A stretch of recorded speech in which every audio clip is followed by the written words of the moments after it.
السلام عليكم ورحمة الله وبركاته. جمعنا لكم النهاردة كل أجزاء حكاية تشاومو. لا ومش بس كده، احنا زودنا لكم نص ساعة كاملة جديدة. فلو انت متابع الأجزاء جزء بجزء روح للدقيقة دي، ولو انت مش متابع الأجزاء فاستمتع بأجمد ملخص هتشوفه دلوقتي. فما تنسوش تصلوا على النبي وتشتركوا في القناة وتفعلوا زر الجرس، ويلا بينا. تخيل تكون عايش حياة عادية وفجأة تحصل كارثة في الشغل، فمديرك يقرر اللي هو يلبسها لك، وكمان زميلتك تتقرر اللي هي تتآمر عليك علشان تقتلك، وفوق كل ده تتنقل لعالم تاني عن طريق الغلط، والطريق للرجوع لعالمك هيكون صعب جدا، بس انت سايب اختك لوحدها. فيا ترى هتعمل ايه ساعتها؟ السلام عليكم ورحمة الله وبركاته، اهلا بيكم في حكاية جديدة. وقبل ما نبدأ كده ما تنسوش تصلوا على النبي وتشتركوا في القناة وتفعلوا زر الجرس وتدعمونا بلايك وتتحمسوا علشان الحكاية الجامدة دي، ويلا بينا. وبتبدأ المانجا بتاعتنا بلوحة نظام بتقول: وصل عدد المنقذين إلى 10,000. بدأت التجربة وبنشوف واحد وبيحكي لنا وبيقول لنا: في الوقت ده أنا ما فهمتش خطورة الموضوع ولا الوضع اللي احنا كنا فيه، خصوصا لو كنت كائن بشري طبيعي. ما بين 9999 كانوا متدربين، خصوصا اللي احنا كنا بنواجهه ما كانتش حاجة سهلة، دي كانت جاية من عوالم بعيدة، كانت آلهة صعبة جدا محاربتها. بس احنا هنبدل كلمة آلهة بملوك، كانت ملوك جاية لنا من عوالم بعيدة. بس خلونا نفهم الموضوع ده كله حصل ازاي. وبنرجع للماضي وبنروح لمستشفى، وفي حد بيقول: انا استقلت وما عنديش دلوقتي اي حاجة تانية اعملها معاك، فاخرج من هنا حالا، انت في جناح اختي. وبيكون في مجموعة من الناس رافعين عليه الاسلحة، وفي حد بيجي وبيقول له: اتشاومو، هو انت اصلا ازاي تتجرأ ان انت تتكلم معايا كده؟ بس مع ذلك حطوا دلوقتي يا رجالة اسلحتكم على جنب، احنا شركة محترمة بعد كل حاجة، مش هنرفع اسلحتنا في وش الناس، خلينا نتكلم زي ناس عاقلة. والحراس بيقولوا له: حاضر يا فندم، وبينزلوا الاسلحة بتاعتهم. والراجل بيقول له: اتشومو، هي دي اختك على العموم، انا سمعت اللي هي اللي ربتك لوحدها بعد ما اهلك توفوا، انما قبل ما تقدر تتبسط بحياتها معاك اول ما انت كبرت هي عيت فجأة، والشركة بتاعتنا هي اللي دفعت مصاريف العلاج بتاعتها مقدما، وقعدنا ندفع لها لحد دلوقتي، وعلشان كده هي لسه عايشة. فتشومو بيقول له: بطل ان انت تتكلم معايا، وانا هدفع الفلوس اللي الشركة دفعتها للمستشفى، انما انت لو عايز حد يتحمل مسؤولية الكارثة اللي حصلت في مشروع حديقة التسلية، فانا ما اقدرش ان انا اعمل لك اي حاجة الا ان انا استقيل. فالمدير بيضحك وبيقول: اوعى اللي انت تنسى، انت اللي اصلا من الاول طلبت مني حاجات كتيرة في المشروع ده، ومع ذلك انت استقلت فجأة من قسم العمل اللي انت اشتغلت فيه كتير جدا وترقيت عشان تقدر اللي انت تساعد اختك، وضحيت بكل ده فجأة. وبيقرب منها وبيقول: انت على العموم مش عايز ان اي حاجة وحشة تحصل لاختك، هو انت بتحاول ان انت تهددني؟ انت عايز تعمل ايه لاختي؟ انا عمري ما هسيبك ابدا. والحراس على طول بيبعدوا، فهو بيقول له: تشو، انا مش شيطان، انا ما اقدرش استحمل ان اي حاجة وحشة تحصل للبنت الغلبانة دي. الموضوع كله ان مشروع حديقة التسليم يتمول من قبل الحكومة، فلازم ان حد يتحمل المسؤولية دي، فلو انا وانت دلوقتي متنا مين اللي هيتحمل المسؤولية؟ وهو بيكون واقف وممسوك من الرجالة. والمدير بيقول له: لازم اللي انت تفكر كويس في العرض بتاعي، وعشان كده لازم تيجي لي بكرة في الشركة بعد ما تفكر وتاخد القرار بتاعك. وفعلا بيجي تاني يوم وبنروح عند الشركة، وتشومو بيكون لابس بدلة وبيدخل على طول الشركة دي، وبتجيله بنته بتقول: يا قائد الفريق. فتشو بيقول: شيء انا ما شفتكيش بقالي فترة طويلة. فهي بتقول له: انا عندي حاجة مهمة عاوزة اللي انا اقولها لك، ممكن تيجي معايا اللحظات؟ وبيطلعوا هما الاتنين على السطوح، وهي بتقول له: انا عارفة ان وقتي مش مناسب، بس لو الفرصة دي عدت مني فما اعتقدش ان انا يكون عندي فرصة تانية زيها. يا قائد الفريق، انا طول عمري كنت بحبك جدا، وعشان كده كنت عاوز اسألك لو انت بتحس بنفس الشعور ناحيتي. وهو بيقول لها حب، وبيكون واقف ومش مستوعب اصلا اللي بيسمعه، وبيقول لها: انا اسف بس انا مش في وضع مناسب ابدا اللي انا افكر في الحاجات دي دلوقتي. وبصراحة يعني معاه حق، ده واحد اخته في المستشفى مستقبله بينهار، مدير عايزه يلبسه مصيبة، فمش وقته خالص اللي هو يحب دلوقتي. وانت جاية دلوقتي تقولي له انا بحبك؟ وهي بتقول له: ايوه فعلا انا شايفة ده، بس انت ممكن اللي انت تغمض عينك، انا بس عاوز اللي انا اديلك هدية. وهي بتيجي عند ودانه وبتقول له: انا سمعت اخبار اللي انت لو مشيت وانت عايش في الشركة هتلبسني انا الكارثة اللي حصلت في مشروع حديقة التسلية، وعلشان كده حتى لو ده لمصلحتنا فمن فضلك موت دلوقتي. وعلى طول بتقوم زقاه من على سطوح المبنى، انما هو ما بيسكتش وعلى طول بيمسك ايديها. وهي بتقول له: وانت مجنون؟ انت بتعمل ايه؟ سيبني حالا. خلاص انت لو مش عايزه اللي انت تموتي معايا فاسحبيني. سيبني انا مش قادر الا انا امسك. وهما الاتنين على طول بيقعوا من على المبنى وهي بتكون عماله بتصوت وهو بيقول في نفسه انا دلوقتي بقع. بس هو ايه اللي بيحصل ده؟ وعلى طول في باب عملاق بيظهر وبيتفتح وبتخرج منه ايد عملاقه بتمسكه وهو بيقول في نفسه ايه البوابه اللي ظهرت دي؟ مش مهم اي حاجه دلوقتي، المهم ان انا لسه عندي فرصه علشان اقدر ان انا اعيش من خلال البوابه دي. والبنت بتكون بتقع وراه وبتقول هو ايه ده؟ وليه البوابه بتتقفل؟ وهي على طول بتقع على الارض وبتموت. والناس بتقول في بنت وقعت من فوق، بسرعه اتصلوا بالبوليس والاسعاف. وعند تشاو مو بيكون واقع في الارض ومش مستوعب اللي حصل وبيقول انا وقعت من فوق ومع ذلك انا لسه عايش. وبيبص حواليه وبيقول ده نفس الشارع بتاع الشركه بنفس كل حاجه فيه، انما ليه ما فيش اي ناس هنا؟ وساعتها بتظهر له شاشه النظام وبتقول وصل المنقذون الى 10,000. بدأت التجربة وهو ما بيكونش فاهم حاجة وبيقول في نفسه هو الصوت ده اصلا طلع منين؟ تجربة منقذين، هو ايه الكلام ده اصلا؟ وعلى طول في حد بيجي وبيقول له ابعد عن الطريق. وبتكون بنت ماسكة سيف والسيف بتاعها بينور وبتكون بتحارب وحش عملاق وبيكون باين على معركة القوة. وهو بيكون بيتفرج على اللي بيحصل ده وبيقول في نفسه هو اللي بيحصل ده حاجة ممكن لأي إنسان طبيعي اللي هو يعملها. والبنت بتقول له ده هو العالم السري اللي بيخضع فيه متدربين لتجارب الإنقاذ بتاعتهم. هو أنت إزاي قدرت اللي أنت تخش من غير سلطتك الروحية؟ أنت في وحش شيطاني ظهر وراك وكنت خلاص هتموت. فهو بيقول لها شكرا ليك على إنقاذي، بس أنا مش عارف أنا ليه هنا. أنت ممكن تقولي لنا إزاي ممكن أخرج من هنا وأرجع للعالم بتاعي؟ بمجرد ما تدخل لهنا فما فيش طريقة عشان تدخل وتخرج بسهولة، لازم اللي انت تستنى عقبال ما المهمة تخلص. والمكان ده مليان بالوحوش الشيطانية وهو خطير جدا، انما في الوقت ده ممكن دلوقتي اللي انت تمشي معايا. انما على طول بيجي حد من وراه وبيقول ايتها الاخت الكبيرة، العالم السري مش مكان لافعال الخير، وبالنسبة لينا احنا متدربين الخالدين استغفر الله العظيم يا رب بيكون حتى العالم ده خطير علينا احنا. وانت لو عايزة اللي انت تمشي بالعائق ده فانا عاوزك اللي انت تمشي من الفريق بتاعي. وبيكون معاه 2 كمان.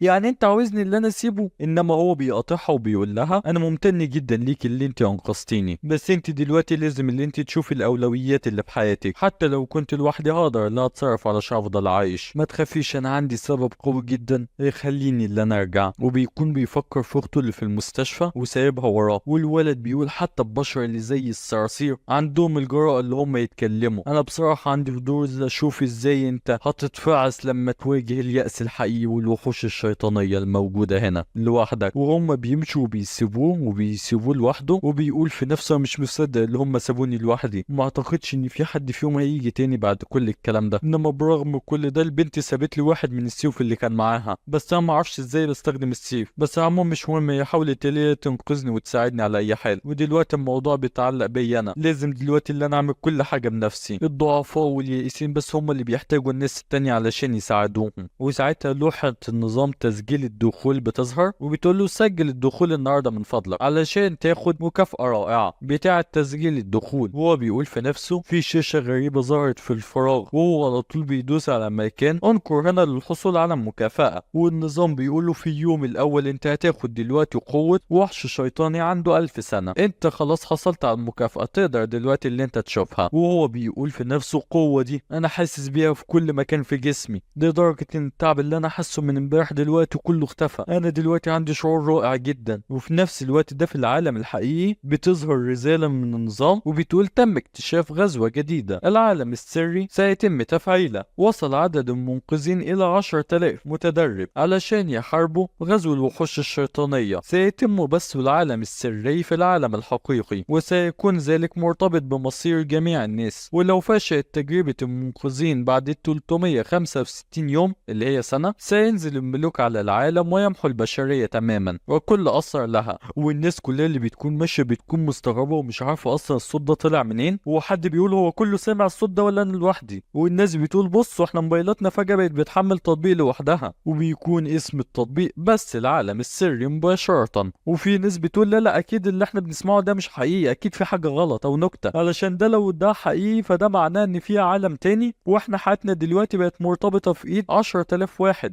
المفروض اللي هم اللي هينقذونا، وكان في احتمال ان احنا بعد سنة كلنا نكون اموات. ففي حد تاني بيقول له ايوه بس لسه في منقذين ممكن اللي هم ينقذونا، مش لازم اللي احنا نخاف دلوقتي. والتطبيق بيحمل وبيقول تم التثبيت، مرحبا بيك في تطبيق البث المباشر للعالم السري. العالم السري هو مجرد مكان منسوخ من العالم الحقيقي وبيتواجد فيه كل المتدربين، وهي عبارة عن طريقة بندافع بيها عن العالم الحقيقي بالعالم السري ده. ولو المتدربين قدروا اللي هم ينتصروا فالكل هياخد فرصة اللي هو يكسب طول العمر وطاقة كبيرة. وساعتها في بنت بتظهر وبتقول اهلا بيكم، انا هي مذيعة العالم السري وانا بنتي افتراضية واسمي هو روري، بس انا هناديها ارنوبة عشان هيكون اسهل ولايق عليها. وانا الاتنين اللي قاعدين جنبي، الاول هو المعلم الاكبر للعائلات الاربعة بقوته الكبيرة جدا، واللي درب عدد كبير من المنقذين بتوعكم. انتوا عندكم اي حاجة تشاركوها مع الجمهور دلوقتي قبل ما نبدأ البث؟ فالولد بيقول قامت عشيرة التدريب بتدريب عدد كبير من الطلاب اللي راحوا العالم السري، ودلوقتي هنشوف النتائج بتاعتهم. بالرغم من الوحوش الشيطانية شرسة جدا، بس المفروض ان تكون النسبة الاكبر لينا احنا في الفوز. فالبنت بتقول ده فعلا خبر كويس جدا، ودي بتكون اشهر بنت في عشائر التدريب. كويس جدا ان انت تطمن الناس ان المتدربين اللي هينقذوهم احتمالية فوزهم كبيرة. والارنوبة بتقول في ميزات في تطبيق العالم السري، وهي ميزات المشاركة. كل حساب من حساباتكم هيكون عنده عدد معين من العملات وهياخدها من المشاهدة كل يوم، وانت تقدر ان انت تستخدمها عشان تدعم بيها المنقذ المفضل بتاعك. والعملات دي تقدر ان انت تزود بيها قوة المنقذ المفضل بتاعك في العالم السري. شكرا لكم على استماعي. دلوقتي انا هعرض لكم لقطات حماسية جدا للمتدربين في العالم السري، خلونا يلا اللي احنا نشوفها. والبث على طول بيفتح على واحد بيعيط وبيقول انا بترجى كسبنا عيش، والناس بتقعد تقول في الكومنتات هو ده المتدرب اللي المفروض اللي هو ينقذنا. والوحش الشيطاني بيظهر وبيكون بياكله على بق واحد، وساعتها ارنوبة والمذيعين بيحبطوا، والارنوبة بتقول خلونا دلوقتي نروح لمكان تاني. اكيد اللقطة جت بالغلط. واول ما البث بيفتح كل واحد عمال بيجري من وحش شيطاني وبيقول الحقوني مش عايز الا انا اموت. والارنوبة والمذيعين بيتوتروا اكتر واكتر وبيقولوا اللي بعده اللي بعده بسرعة. فالمذيعة بتقول واضح ان احنا غلطنا بس دلوقتي علشان ما قدرناش ان احنا نجيب لقطات حماسية من الاول، اكيد احنا هنحل الموضوع ده حالا. والمعلم بيقول في حاجة غلط، المفروض ان بداية العالم السري ما تكونش بالصعوبة دي. وساعتها على طول بتظهر النافذة وبتقول تحذير، تمت زيادة صعوبة كائنات العالم السري في المرحلة الأولى، وسيظهر حاليا وحوش شيطانية في قمة المستوى F وهيكون عمرها 500 سنة. والأرنوبة بتقول ده إعلان جديد في العالم السري. فالمدرب بيقول بخوف وحوش شيطانية عندها 500 سنة دي كارثة. فالمذيعة بتسأله هي الوحوش دي هتكون قوية ولا إيه؟ فالمدرب بيقول لها كل ما زاد عمر الوحش الشيطاني كل ما كان بقى أقوى، وحاليا أقوى واحد من المتدربين موجود عنده بس قوة وحش شيطاني عنده 1000 سنة بس ما عندوش أي خبرة. المفروض إن الموضوع ده ما كانش يحصل، حتى لو كان الوحش الشيطاني عنده 300 سنة فالناس هتتعب جدا عشان تقدر اللي هي تحافظ على حياتها، ما بالك ب 500 سنة. فالأرنوبة بتقول أنا متأكدة دلوقتي يا مشاهدين إن المنقذين بتوعكم بيقاتلوا بكل قوتهم علشان يحافظوا على حياتهم وينقذوكم، فياريت اللي انتوا تدعموهم بسرعة بالعملات اللي انتوا بتاخدوها. وساعتها بنشوف بطلنا وهو قاعد في السوبر ماركت وعمال بياكل ويشرب، ويا روقانك يا أخي بصراحة. يعني كده واحد في عالم شيطاني اللي لسه ما نقول له الموت محوط بيه من كل حتة، وهو قاعد فاتح بيبس وعمال بياكل اندومي وزي الفل. والناس اول ما بتتفرج عليه بتقعد تكتب كومنتات وبتقول هو ده اللي المفروض اللي هو يحافظ على حياتنا؟ ده عمال بياكل ويشرب ولا همه حاجة، ده واضح ان هو مش بيعرف يقاتل ولا اي حاجة. وساعتها الارنوبة والمذيعين اللي معاه بيكونوا خلاص يئسوا من الحياة ومن المتدربين دول.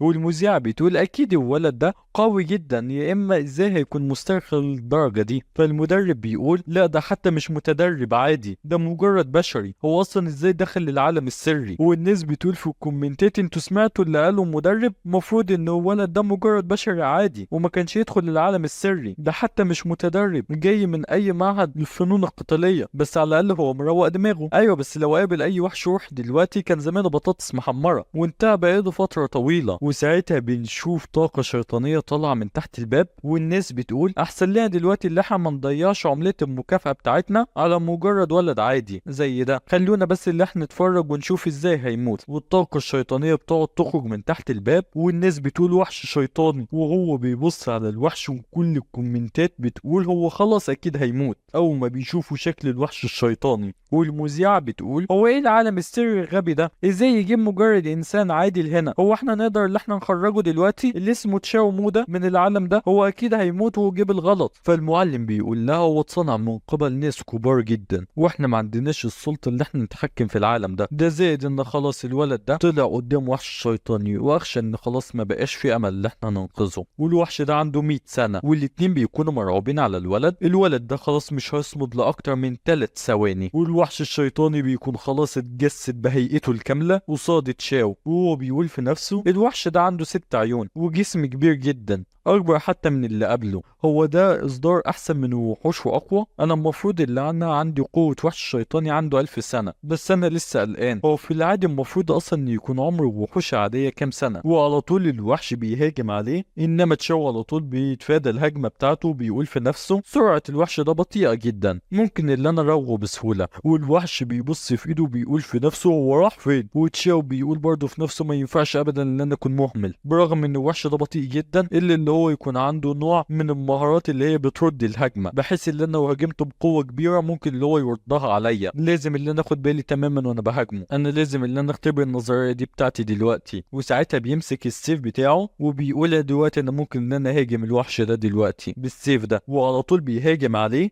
والوحش بيتوتر بيقول ده ضربني وبيكون متوتر جدا، انما فجأة بيفرح وبيقول بس انا سليم، وانما السيف هو اللي بيتكسر وتشاو بيقول في نفسه زي ما توقعت السيف هو اللي اتكسر. الوحش ده بيقدر اللي هو يعكس الضربات كويس اللي انا كنت بستخدم دلوقتي السيف مش بستخدم جسمي، ياما كان زمان اللي انا اللي اخدت كل الضرر ده. وبيبص على السيف وهو مكسور وكل الكومنتات بتقول يا معلم مش انت قلت اللي هو مش هيقدر يعيش الا 3 ثواني؟ هو قدر دلوقتي اللي هو يتفادى وكمان يهاجم. وبيكون في كلام كتير قوي عليه، والارنوبه بتقول دي فعلا صدمه كبيره، احنا ما توقعناش ان تشاو ده هيقدر اللي هو يعيش اصلا ويتصدى لكل الهجمات دي. والمذيعه بتقول هو صمد فعلا لفتره طويله، ده حتى ممكن يكون قادر اللي هو يقتله. وساعتها المعلم بيقول انا لازم اعترف دلوقتي ان انا اخطأت في التقييم، انا بعد ما شفت كل ده هو محتمل اللي هو يكون سيد فنون قتالي من المستوى العالي، انما الهجمات بس اللي فيها الهالة هي اللي هتقدر اللي هي تعمل ضرر للوحش ده بالرغم من اللي هو قادر اللي هو يتفاداه الا اللي هو مش هيقدر اللي هو يعمل له اي هجمات. ودي كان معركة من طرف واحد وتشاو ما عندوش اي امل بالفوز طول ما هو بس بيتفادى الهجمات لانه اكيد هيتعب في لحظة وفي هجمة في يوم هتيجي فيه. وتشاو بيقعد اللي هو يتفادى الهجمات وبيقول في نفسه لا انا ما اخدتش بالي من المكان اللي انا نزلت فيه ودلوقتي انا محشور في زاوية ومش هقدر ان انا اهرب منها، وما بيكونش عنده اي طريقة علشان يهرب وبيكون واقف قصاد الوحش الشيطاني وبيقول في نفسه دلوقتي لازم لا اغير واعمل اي حاجة علشان ابعد الوحش الشيطاني ده عني واقدر ان انا اغير المكان. انا لو قدرت بس اللي ابعده خطوة واحدة هقدر ان انا اهرب من الزاوية دي. وبيبدأ اللي هو يستخدم كل قوته وبيظهر اضاءة كبيرة جدا وهو نفسه ما بيكونش فاهمها، وبيقول في نفسه هو مش المفروض ان انا اقوى من الوحش ده بحاجة بسيطة، انما على طول الوحش بيتبخر من كمية القوة اللي موجودة فيه. فهو بيقول في نفسه تقريبا انا كنت غلطان ان الوحش ده من المستوى الضعيف يا اما ما كانش هيتبخر كده. وكل الكومنتات بتقول هو مش المدرب قال اللي هو ما عندوش اي فرصة عشان يقدر اللي هو يهزم الوحش ده، وان هجمات الهالة هي الحاجة الوحيدة اللي هتقدر اللي هي تأثر فيه. والناس كلها بتقعد اللي هي تشجعه في الكومنتات، يعني يا بخته بصراحة بحسده لو انا باخد ربع التشجيع بتاعه في الكومنتات بتاعتي كان زمان اللعبة نزل لكم 10 فيديوهات في اليوم. ها نحس على دمنا شوية ونكتب لي كومنت حلو. وساعتها بتظهر نافذة النظام وبتقول تشاو انت مشاهدين عمالين اللي هم بيدوا لك عملات المشاهدة بتاعتهم وانت حاليا اخدت اكتر من 5000 عملة واللي هتزود من قوتك بنسبة 50 نقطة. وهو بيقول ده صوت النظام ده مرة كمان، والناس دلوقتي عمالة اللي هي بتمنحني العملات بتاعتها، المفروض اللعبة بقت اقوى بس انا مش قادر ان انا احس باي حاجة من الموضوع ده. وساعتها بتظهر تاني قدامه نافذة النظام وبتقول له اشعار مهم قوتك الحالية هي 10000 واكتر من 50 نقطة. وبنروح بعد كده للشركة وفي موظف وبيقول يا مدير في اخبار وحشة كارثة يا مدير، الموظف اللي اسمه تشاومو هو دلوقتي في بث مباشر. فالمدير بيقول له ايه اللي فيها انت ليه اصلا قلقان كده؟ لا انت مش فاهمني يا مدير، ده في بث مباشر في العالم السري، هو راح لهناك خلاص، هو دلوقتي تم اختياره للعالم السري وقدر اللي هو يروح لهناك وانا كمان متابعه وهو قدر دلوقتي اللي هو يقتل وحش الشيطاني. طب مين اللي هيشيل مشكله متنزه التسليه ده زائد اللي هو ممكن يعوز ينتقم مننا؟ فالمدير بيقول له انا عارف كل الكلام ده، هو مش عندنا موظفه ماتت النهارده من على سطوح الشركه ممكن اللي احنا نشيلها كل المسؤوليه، ده زائد ان انا عاوزك تدفع كل النفقات الطبيه لاخت تشاومو، انا عاوز حاليا اللي احنا نرضيه. فالحارس بيقول له يا مدير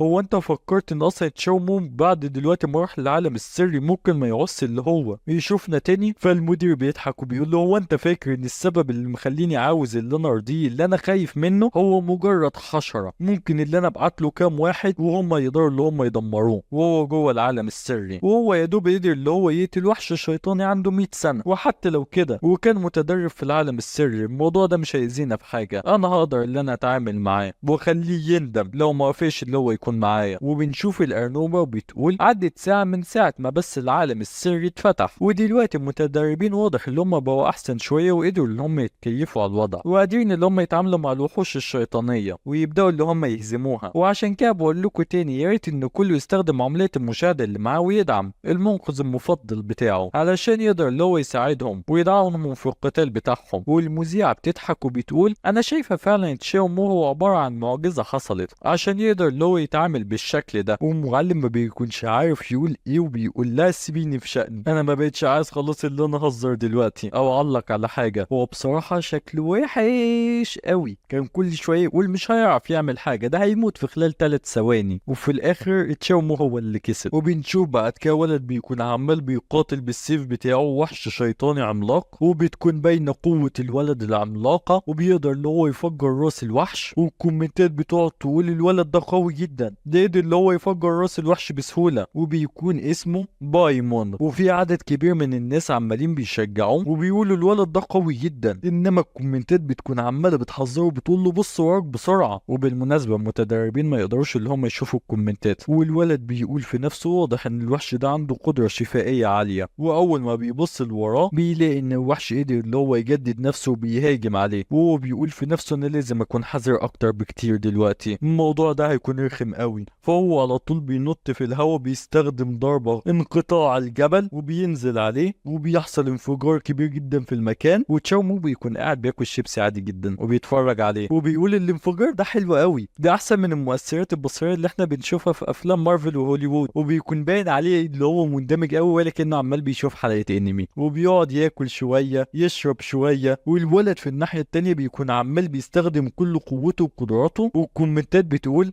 هي نقاط صحة الوحش الشيطاني ده فيها غلط ولا ايه؟ ده تعرض لهجوم شديد جدا حوالي 10 مرات ومع ذلك هو لسه عايش، والولد ده عمال بيعمل انفجارات كبيرة ومع ذلك الوحش لسه ما ماتش. والأرنوبة بتيجي وبتقول هو ليه الوحش الشيطاني ده ما بيتهزمش؟ هو فعلا ما بيتهزمش زي ما الناس بتقول ولا في خلل في نقاط الدم بتاعته؟ فالمعلم بيجي وبيقول الوحش الشيطاني ده قوي جدا وهو من أرخم الوحوش الموجودة بسبب قدرة تعافيه الكبيرة جدا والسريعة، والوحش ده مش هيموت الا لما يعمل ضربة قاضية يقدر اللي هو يدمره بيها كله مرة واحدة. والموضوع ده بيحتاج اكتر من واحد يكونوا في نفس المستوى عشان يقدروا اللي هم يحاربوه في نفس الوقت ويقتلوا النوع ده من الوحوش لانه من النوع الرخم. وبرغم ان الولد ده مهاراته مش وحشة خالص وقوته كبيرة واحنا مش عارفين هو جاي من انهي طائفة، بس هو مذهل جدا لان المهارات اللي هو دلوقتي مظهرها ما تقلش عن الطوائف الاربعة العظام. لو كان موجود في الازمنة القديمة في الوقت اللي كانت الطاقة الروحية فيه كبيرة جدا كان ممكن اللي احنا ما نعرفش نعد الانجازات بتاعته، انما للاسف دلوقتي انا شايف اللي هو يخسر حياته وهو بيكون واقف ومش راضي اللي هو يستسلم، وبيقول في نفسه انا خلاص قدرتي على التحمل هتخلص، هو انا فعلا هموت هنا؟ وبيكون متعصب جدا وبيقول في نفسه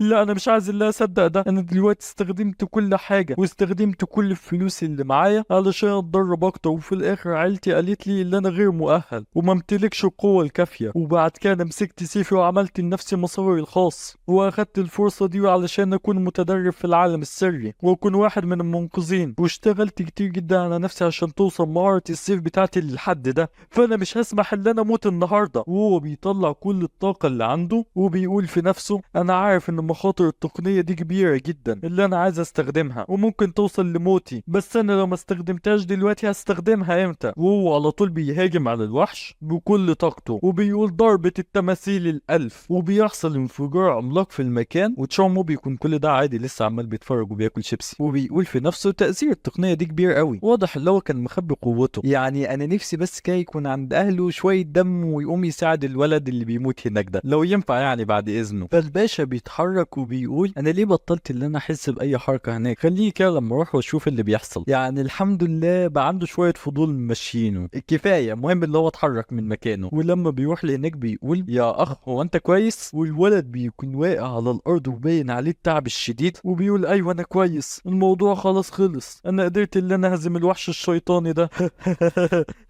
انما هيهات يا ولد، الوحش بيكون قدامهم زي الفل وبيبص لهم، والولد بيقول لا ازاي الوحش ده ليه ما ماتش؟ والوحش بيبدأ اللي هو يعمل تقنية ويهاجم عليهم، وتشاو بيجي وبيقول خد بالك، وعلى طول بيقف قصاده ويا دوب بيرفع ايده بيقدر اللي هو يصده، وبيقول له معلش انا ما قدرتش لا اسمعك بوضوح، هو انت كنت بتقول ايه؟ والولد بيكون في حالة صدمة وبيقول انا اسف جدا على اسلوبي معاك، واضح ان انت قوتك مش قليلة خالص، دي ممكن اللي هي تكون على الاقل متعادلة مع قوتي، واضح ان في ناس مخفية في العالم ده اقوياء جدا زيك بالظبط، وانا دلوقتي محظوظ جدا ان انا قابلتك. وبيكون اصلا الوحش اتدمر في ثانيتين مكان من الاول، يعني كان لازم اللي انت تخلص فطارك وانت تروح تنقذ الولد بعد كده تفطر براحتك. بقول لكم انا بقول لكم من دلوقتي انا شايف ان البطل ده ما عندوش اي دم وهيعصبنا كتير في المانجا دي، فنعديله مع بعض عشان ما حدش فينا يتغلط. والسيف بيقول احنا لو كنا اشتغلنا مع بعض من الاول كان زمان اللي احنا قدرنا نهزم الوحش الشيطاني ده بسرعة كبيرة. فتشاو بيقول له هو مش الوحش الشيطاني ده خلاص مات؟ لا ما ينفعش اللي انت تقلل من حذرك، ده نوع خبيث جدا من الوحوش، الموضوع مش هيكون سهل اللي انت تقتله، لو عايزين اللي احنا ناخدها بالعدد فاحنا هنحتاج على الاقل ل4 متدربين من نفس المستوى بتاعنا، انما ممكن لو احنا الاتنين وحدنا قوتنا نقدر اللي احنا نخلص عليه. وهو بيقول انا خلاص دلوقتي جسمي وصل لحدوده، لازم ان انا اخلص الموضوع ده في ضربة واحدة، مش عايزين اللي احنا نكون فريسة للوحوش الشيطانية اللي هنا. فتشاو بيقول له معك حق، ومقارنة بيك فانا فعلا مش حذر خالص وانا موافق على اقتراحك. هو بيبص له بيقول له تمام جدا، خد دلوقتي وضعيتك علشان نبدا اللي احنا نتعامل مع الهجوم بتاعه. وهو بيبدا اللي هو يغذي السيف بتاعه بالطاقه وبيقول له احنا لازم نهجم في نفس اللحظه، اجهز بسرعه، معانا تقريبا حوالي 5 ثواني قبل ما الوحش ده يبدا في التجدد. وبيستخدم تاني ضربه ال1000 تمثال، انما تشاو بيكون واقف زي العبيط وبيقول هو احنا دلوقتي المفروض مستنيين ايه؟ وايه الوضعيه اللي انا المفروض اقف فيها؟ هو قال لي ان انا اجهز واقف في وضعيه، بس انا ما عنديش وضعيه اصلا، يعني انا المفروض اعمل ايه؟ بقول لك يا نهار بشكل طبيعي وخلاص، انا مالي اصلا، عايز ارجع افطر. وبتعدي ال5 ثواني وبعد كده 20 ثانيه ودقيقه، وتشاو بيبدا اللي هو يزهق وبيقول له واضح ان وحش دم مش هيتجدد، هو احنا لازم اللي احنا نفضل مستنيينه؟ فالولد على طول بيبدا اللي هو يكح دم. هو انت مالك، انت ليه بتكح الدم ده؟ لا لا انا كويس، انا بس عندي مشكله ان انا افضل في حاله التحفز دي لفتره طويله، الموضوع بيكون صعب جدا على جسمي، بس انا كنت تمام اول ما ارتاح شويه. وبيقول في نفسه هو الولد اللي جنبي ده قدر فعلا اللي هو يقتل الوحش الشيطاني ده اللي انا قعدت كتير جدا احاربه وما قدرتش عليه، هو قدر اللي هو يهزمه بمجرد اللي هو حرك ايده في ثانيه واحده. هو ازاي عنده كميه القوه دي؟ ده كان اقوى مني بكتير جدا، هو اكيد كان راجل عظيم قبل ما يدخل العالم ده. صحيح انا كنت عمال اللي انا متحفز للوحش ده اللي هو يتجدد لدرجه اللي انا نسيت الاثار الجانبيه لمهاره ال1000 تمثال، وبيبان عليه اثار التعب وبيبدا اللي هو ينزف من كل حته. وبيقول انا دلوقتي اللي اللي كان موجود جوه جسمي بقى في حاله هيجان، وبتكون الطاقه عماله بتطلع منه من كل حته. وبيقول انا مش عايز ان انا اموت، انما بيحصل انفجار كبير والولد بينفجر، وتشاو على طول بيتجنب المكان ده وبيقول هو ايه اللي بيحصل ده؟ هو مش الولد ده كان كويس من شويه وكان بيكلمني، هو ليه انفجر؟ ده حتى الرماد بتاعه ما بقاش موجود، والوحش الشيطاني كمان اختفى، انا ما اخدتش بالي اصلا ان الوحش الشيطاني جدد نفسه وهاجم علينا، واضح ان انا فعلا قللت من الحذر بتاعي جدا. هو قاعد يتظاهر اللي هو ميت ودلو هاجم الولد وهرب، والناس بتقول في الكومنتات هو ايه اللي حصل ده؟ الوحش الشيطاني ما جددش نفسه، طب ليه السياف ده انفجر وضحى بنفسه على الفاضي؟ وواحد من الكومنتات بيقول اللي كان بيتريق على تشاو مو هو فين دلوقتي؟ انا ليه مش شايفكم؟ ولا عشان بقى عظيم دلوقتي ما سامع اي حد بيتريق عليه؟ والمذيعه بتقول دي فعلا نتيجه ما حدش قدر اللي هو يتوقعها، الشخص اللي اتقال عليه اللي هو الاضعف وهيموت في 3 ثواني قادر دلوقتي اللي هو يطلع كميه الطاقه الهائله دي ويهزم وحش زي ده بمجرد تلويحه من ايده. هو انت رايك فيها يا معلم؟ فالمعلم بيبص لها وبيقول لها السياف كان طبيعي اللي هو يموت لانه ما كانش خلاص مهتم بحياته، وكان بيستخدم مهاره من اثارها الجانبيه صعبه جدا وكانت معديه حدود الجسم البشري بتاعه، وده اللي ادى لانفجاره في النهايه. انما بالنسبه لتشاو مو فهو بيفكرني بطائفه تدريب خاصه جدا مفقوده اسمها صقل الجسم،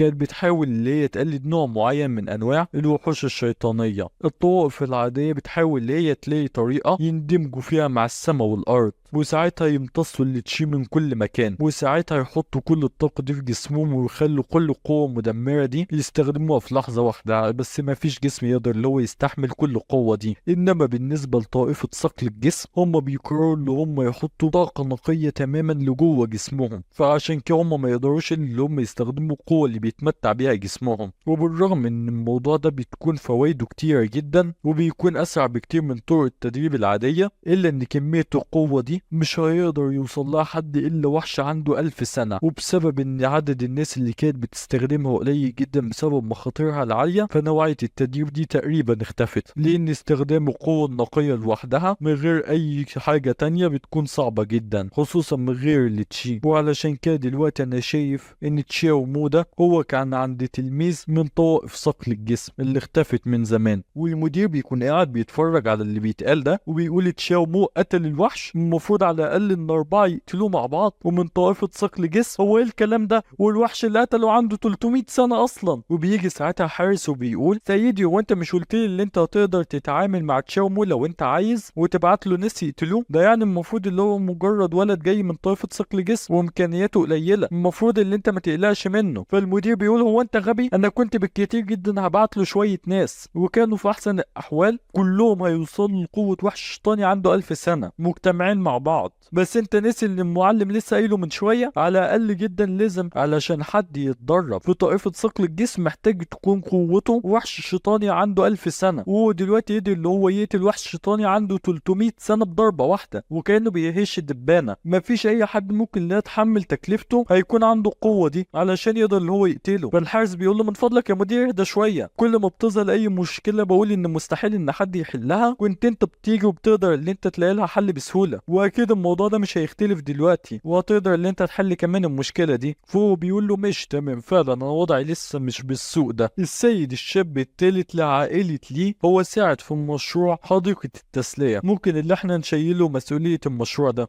احنا محتاجين دلوقتي اللي احنا نعمل بس اي حاجة عشان نكسب شوية وقت. دلوقتي انا عاوزك علشان تعمل مهمة بالغة الاهمية. انت دلوقتي لازم تروح للمستشفى وتخطف اخت تشاو مو، هي رهينة مهمة جدا. مفهوم ايها المدير؟ وانا اكيد هكون عند حسن ظنك. ماشي. وكمان دلوقتي بلغ كل موظفين الشركة اللي هم يروحوا ياخدوا يوم اجازة. فالحارس بيتصدم وبيقول يا مدير، انت عارف ان الشركة بتاعتنا دلوقتي مش كويسة ومع ذلك انت عايز دلوقتي اللي احنا نفضيها؟ لا ما تقلقش، الموضوع مش كأن اللي انا عايز اقفلها او منها، انا بس مش عايز ان تحصل مشاكل كتيرة دلوقتي من غير سبب. انا ضحيت بحاجات كتيرة جدا عشان اقدر ان انا اوصل لهنا. اي نعم كانت حاجات صغيرة انما كان لازم ان انا اضحي بيها كل مرة كنت عايز ان انا اترقى، لدرجة ان انا اضطريت ان انا ما اروحش الجامعة واضحي بالموضوع ده. فانا استحالة ان انا اضيع كل ده بالسهولة دي. انا لازم ان انا اول اوصل للقمة وابص على كل الناس من فوق ونرجع للعالم السري. وفي ولد بيقول كله يهرب بسرعة، وبيكون في وحش شيطاني وراهم وعمال بيهاجم عليهم. والبنت اللي انقذت تشاو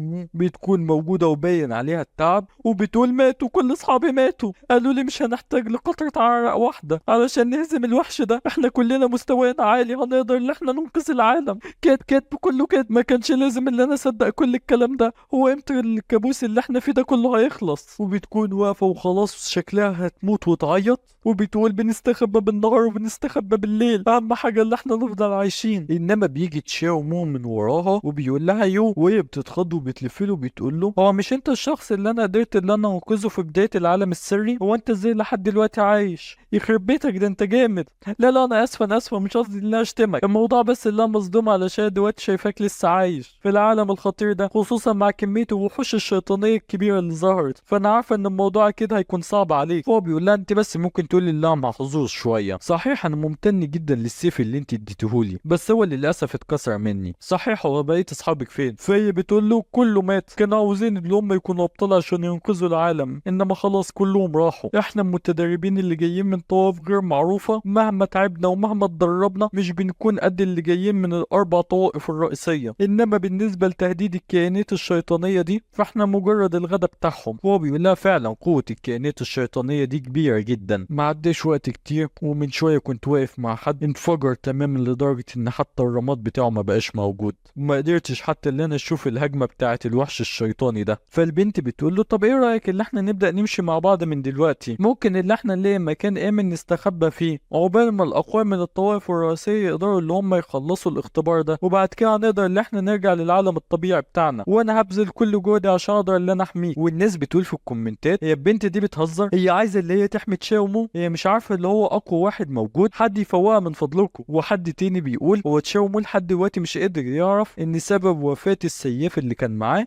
هي المهارة اللي كان بيستخدمها، مش وحش شيطاني. هو كل ده فاكر ان الوحش هو اللي قتله. وبيقعدوا اللي هما الاتنين يمشوا مع بعض في المدينة، والبنت بتقول المفروض من كمية المشي اللي انا مشيته المنطقة دي تكون امنة شوية. فهو بيقول لها انا حاسس ان انا سامع صوت في مكان قريب. فهي بتيجي تقول له صوت ايه، انما ما بتكملهاش، وبتلاقي وحش شيطاني ظهر جنبها، وهما الاتنين على طول بيجروا، وبيقول لها اوعى اللي انت تبص وراك يجري على طول. فهي بتقول له خلينا اللي احنا نخش لاي مبنى كبير بسرعة، هنقدر هناك اللي احنا نهرب منه بسرعة. انتي بتهزري، احنا لو دخلنا لاي مبنى مش هيكون عندنا اي مكان تاني عشان نقدر ان احنا نهرب منه. ما تخافش، انا واجهت النوع ده من الوحوش الشيطانيه قبل كده وقدرت ان انا اهرب منه بالطريقه دي، صدقني. بس صعب دلوقتي اللي انا اصدقك، انت قلتي لي من شويه ان المنطقه دي المفروض ما يكونش فيها وحوش شيطانيه من القوه دي. فهي على طول بتقوم شايلاه. لحظه لحظه، وانت بتعملي ايه؟ ما عنديش وقت علشان اوضح لك. وبتبدا اللي هي تجري بيه، حط بس ثقتك فيا. وبيخشوا هما الاتنين لمبنى، وبيقول لها فعلا انت معاكي حق، الوحش الشيطاني ما قدرش اللي هو يجي ورانا لهنا، وقاعدين دلوقتي اللي احنا نهرب منه. انا اسف علشان ما كنتش مصدقك. فهي بتقول له الوحش ده عنده عيون حاده جدا وان بصره قوي جدا،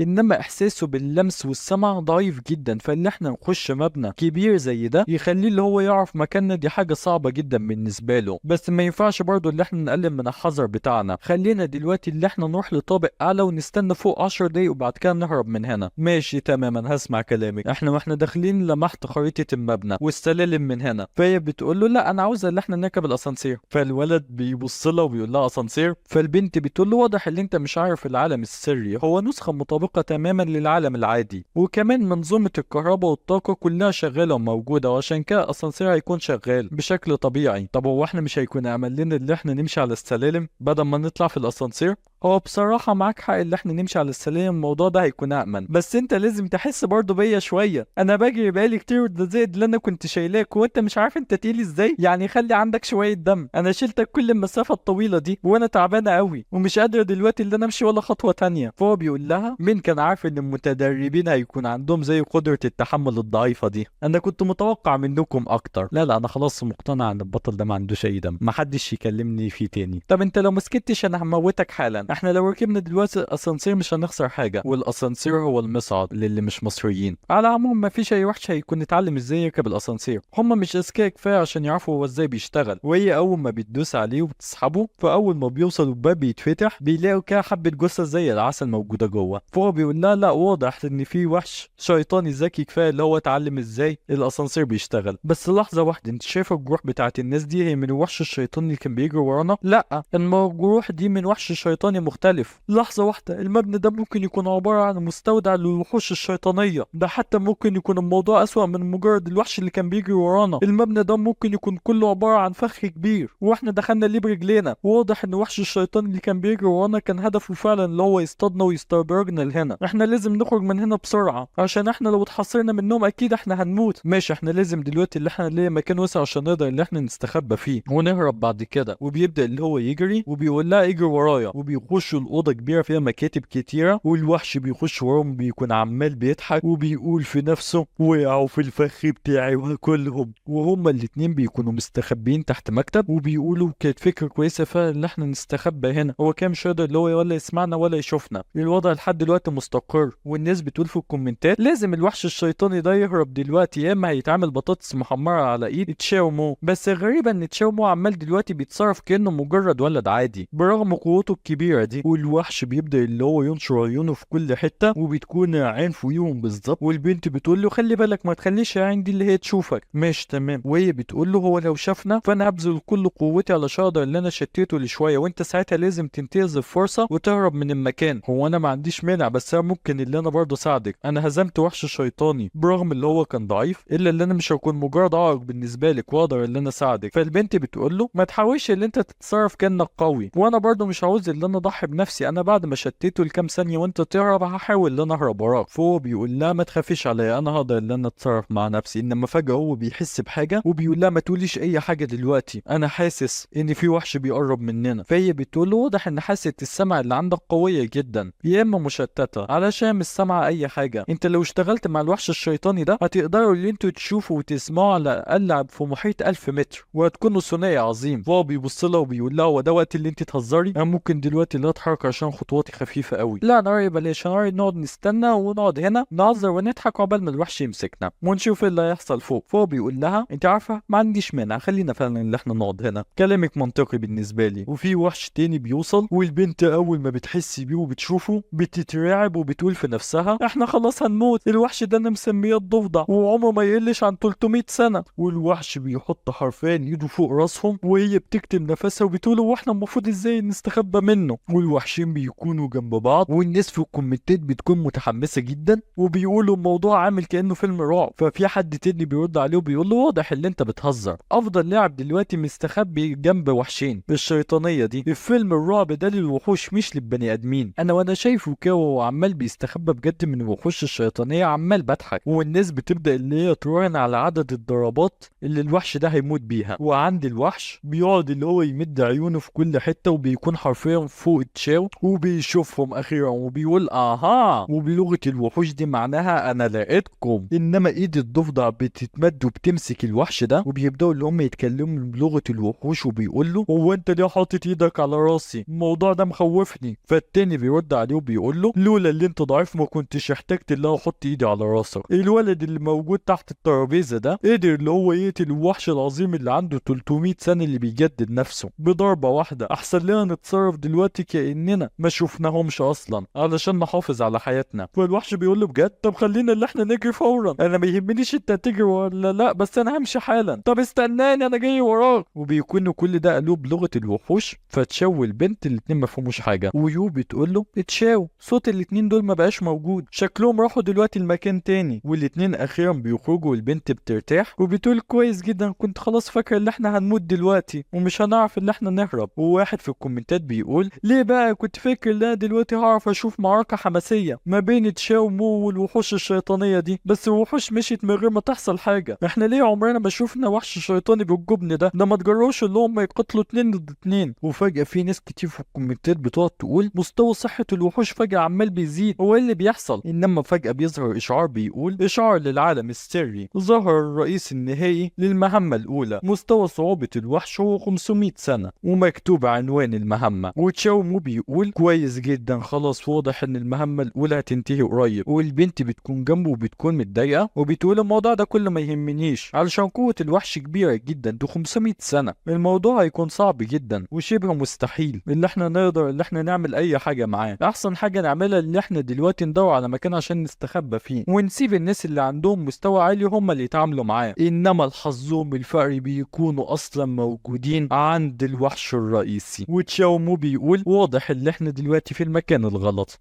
وفي شعاع من الطاقه بيظهر قدامهم. طب هو انت مستني ايه؟ يلا نجري.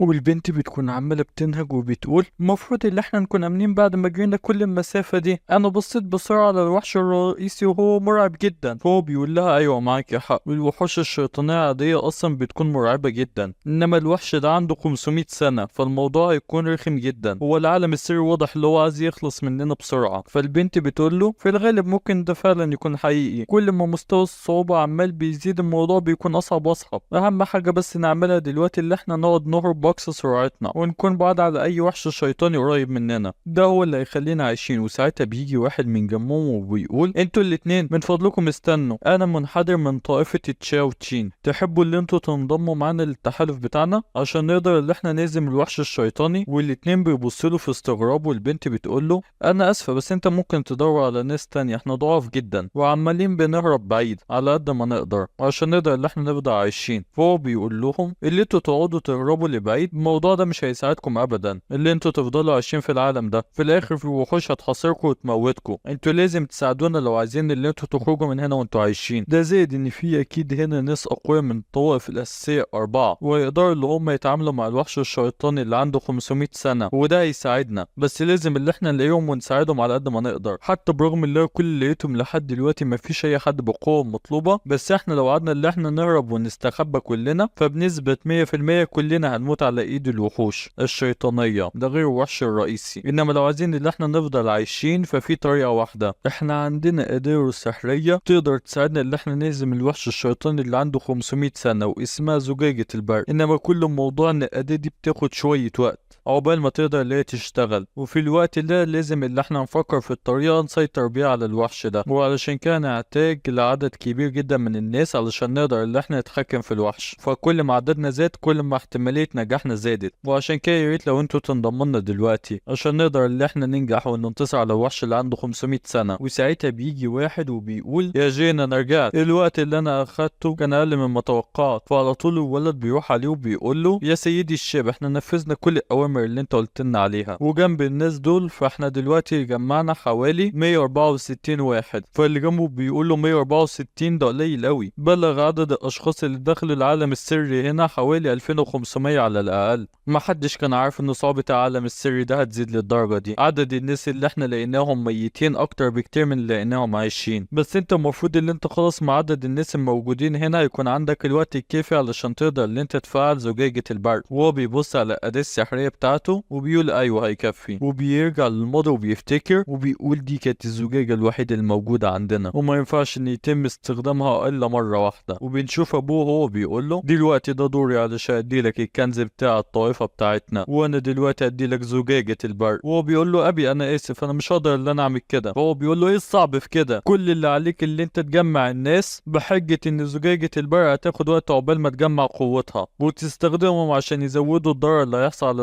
الوحش الشيطاني. واول ما الزعيم يضعف جدا تستخدم على طول الازاز اللي معاك دي عشان تقدر اللي انت تتخلص منه. ايوه بس ده يطلب تضحيات كتيرة جدا، ده زائد ان زجاجة البرق مش بتحتاج لاي وقت علشان تشحن وتشتغل، ده زائد لا ممكن استخدمها اكتر من مرة. فابوه بيتعصب وبيقول له هو انت عايز تفهم اللي انت نسيت الهدف بتاعنا عشان تكون اقوى جوه العالم السري؟ لازم اللي انت تخلي كل الناس تساعدك اللي انت تقتل الزعيم، وده يكون احسن عشان تقدر اللي انت تجمع عملات اخطر. ايوه بس انا ممكن اقتل الزعيم من غير ما استخدم الحيلة دي وانا مش مهتم بالمكافأة دي. فابوه بيقول له واضح اللي انت نسيت هدفك، عشان نخلي طائفة شوان بتاعتنا على قدر السواء مع الطوائف الاربعة الاساسية لازم اللي احنا اللي نقتل الوحش الاساسي. انا كنت بشتغل طول الاربع سنين اللي فاتت علشان نخلي الطائفة بتاعتنا اقوى طائفة موجودة بجانب الاربعة الاساسيين، بس احنا خلاص وصلنا للحدود بتاعتنا. وبيقرب منه وبيقول له انت فاكر الترميز العادي اللي جالنا من الطوائف الاربعة الاساسية ازاي قدر اللي هو قاعد يتريق علينا كلنا؟ الناس هنا نوعين بس، نوع من طوائف الاربعة الرئيسية والنوع التاني عبارة عن زبالة، واحنا بالطريقة دي عمر ما اسمنا هيجي جنب اسم واحد من طوائف الاربعة الرئيسية. انما مع فرصة ظهور العالم السري اللي جاي دي هتكون فرصتنا الوحيدة، مش هينفع اللي احنا نضيعها. عشان تقدر اللي انت تكسب انت كل المطلوب منك بس اللي انت تجمع نقط وتفضل عايش، ولازم كمان اللي انت تكسب كل قلوب الناس. انت لازم تخليهم كلهم يحسوا بشعور اليأس والضياع، وبعد كده تظهر كبطل وتقضي على الوحش لوحدك بعد ما هم يتعبوه. اعتقد اللي انت فهمت دلوقتي. خلاص انا عرفت ايه اللي لازم اللي انا اعمله. وبعد كده بنرجع للحاضر وهو بيقول في نفسه انا اسف بس كل تضحياتكم هتكون ضرورية. وكلهم بيبداوا اللي هم يتحركوا على مكان الوحش، والناس بتقعد تقول هي زجاجة البرق دي هتقدر فعلا اللي هي تقتل على الزعيم. بس لحظة واحدة اللي احنا نشغله ده معناه اللي احنا هنكون تقريبا الغدا بتاعه. الولد ده اسمه تيان شوان وهو من عشيرة تيان شوان، بس هو معروف بالكذب. بس خلينا نتأمل اللي هو يكون المرة دي مش بيكذب عشان احنا ما عندناش دلوقتي اي اختيارات تانية، يا اما هنصدقه يا اما هنموت جوه العالم السري ده. ايه الأسوأ بالنسبة لك؟ فهو بيقول له ايوه انت معاك حق،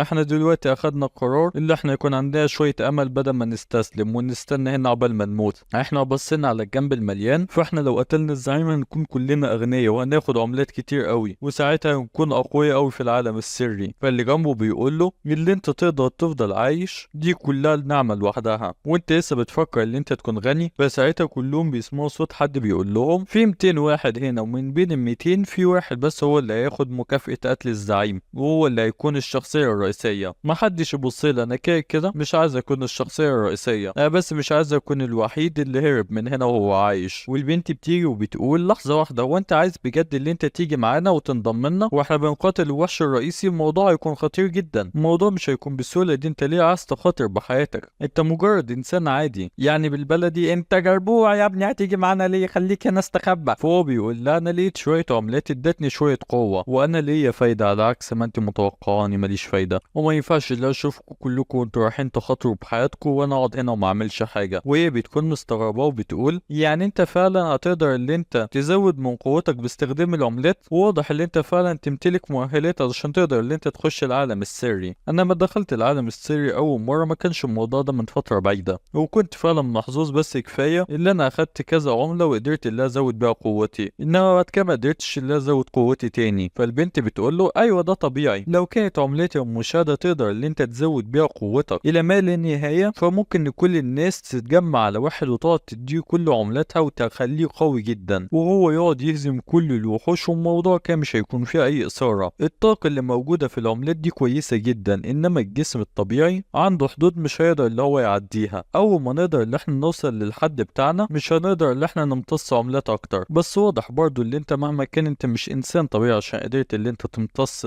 عملات كفاية اللي هي تخليك اقوى للدرجة دي. وبتبص له في شك وبتقول له بس غريب اللي انا لحد دلوقتي مش قادر اللي انا استشعر منك اي هالة منك حتى بعد ما امتصيت العملات دي. اوعى تكون من اللي بيخفوا الهالة بتاعتهم علشان يدمر احلام المتدربين العاديين. فهو بيكمل هزار معاه على خطه بيقول ايه ده، انت خلاص كشفتيني، انا لازم دلوقتي اللي انا اوريكي قوتي الحقيقية.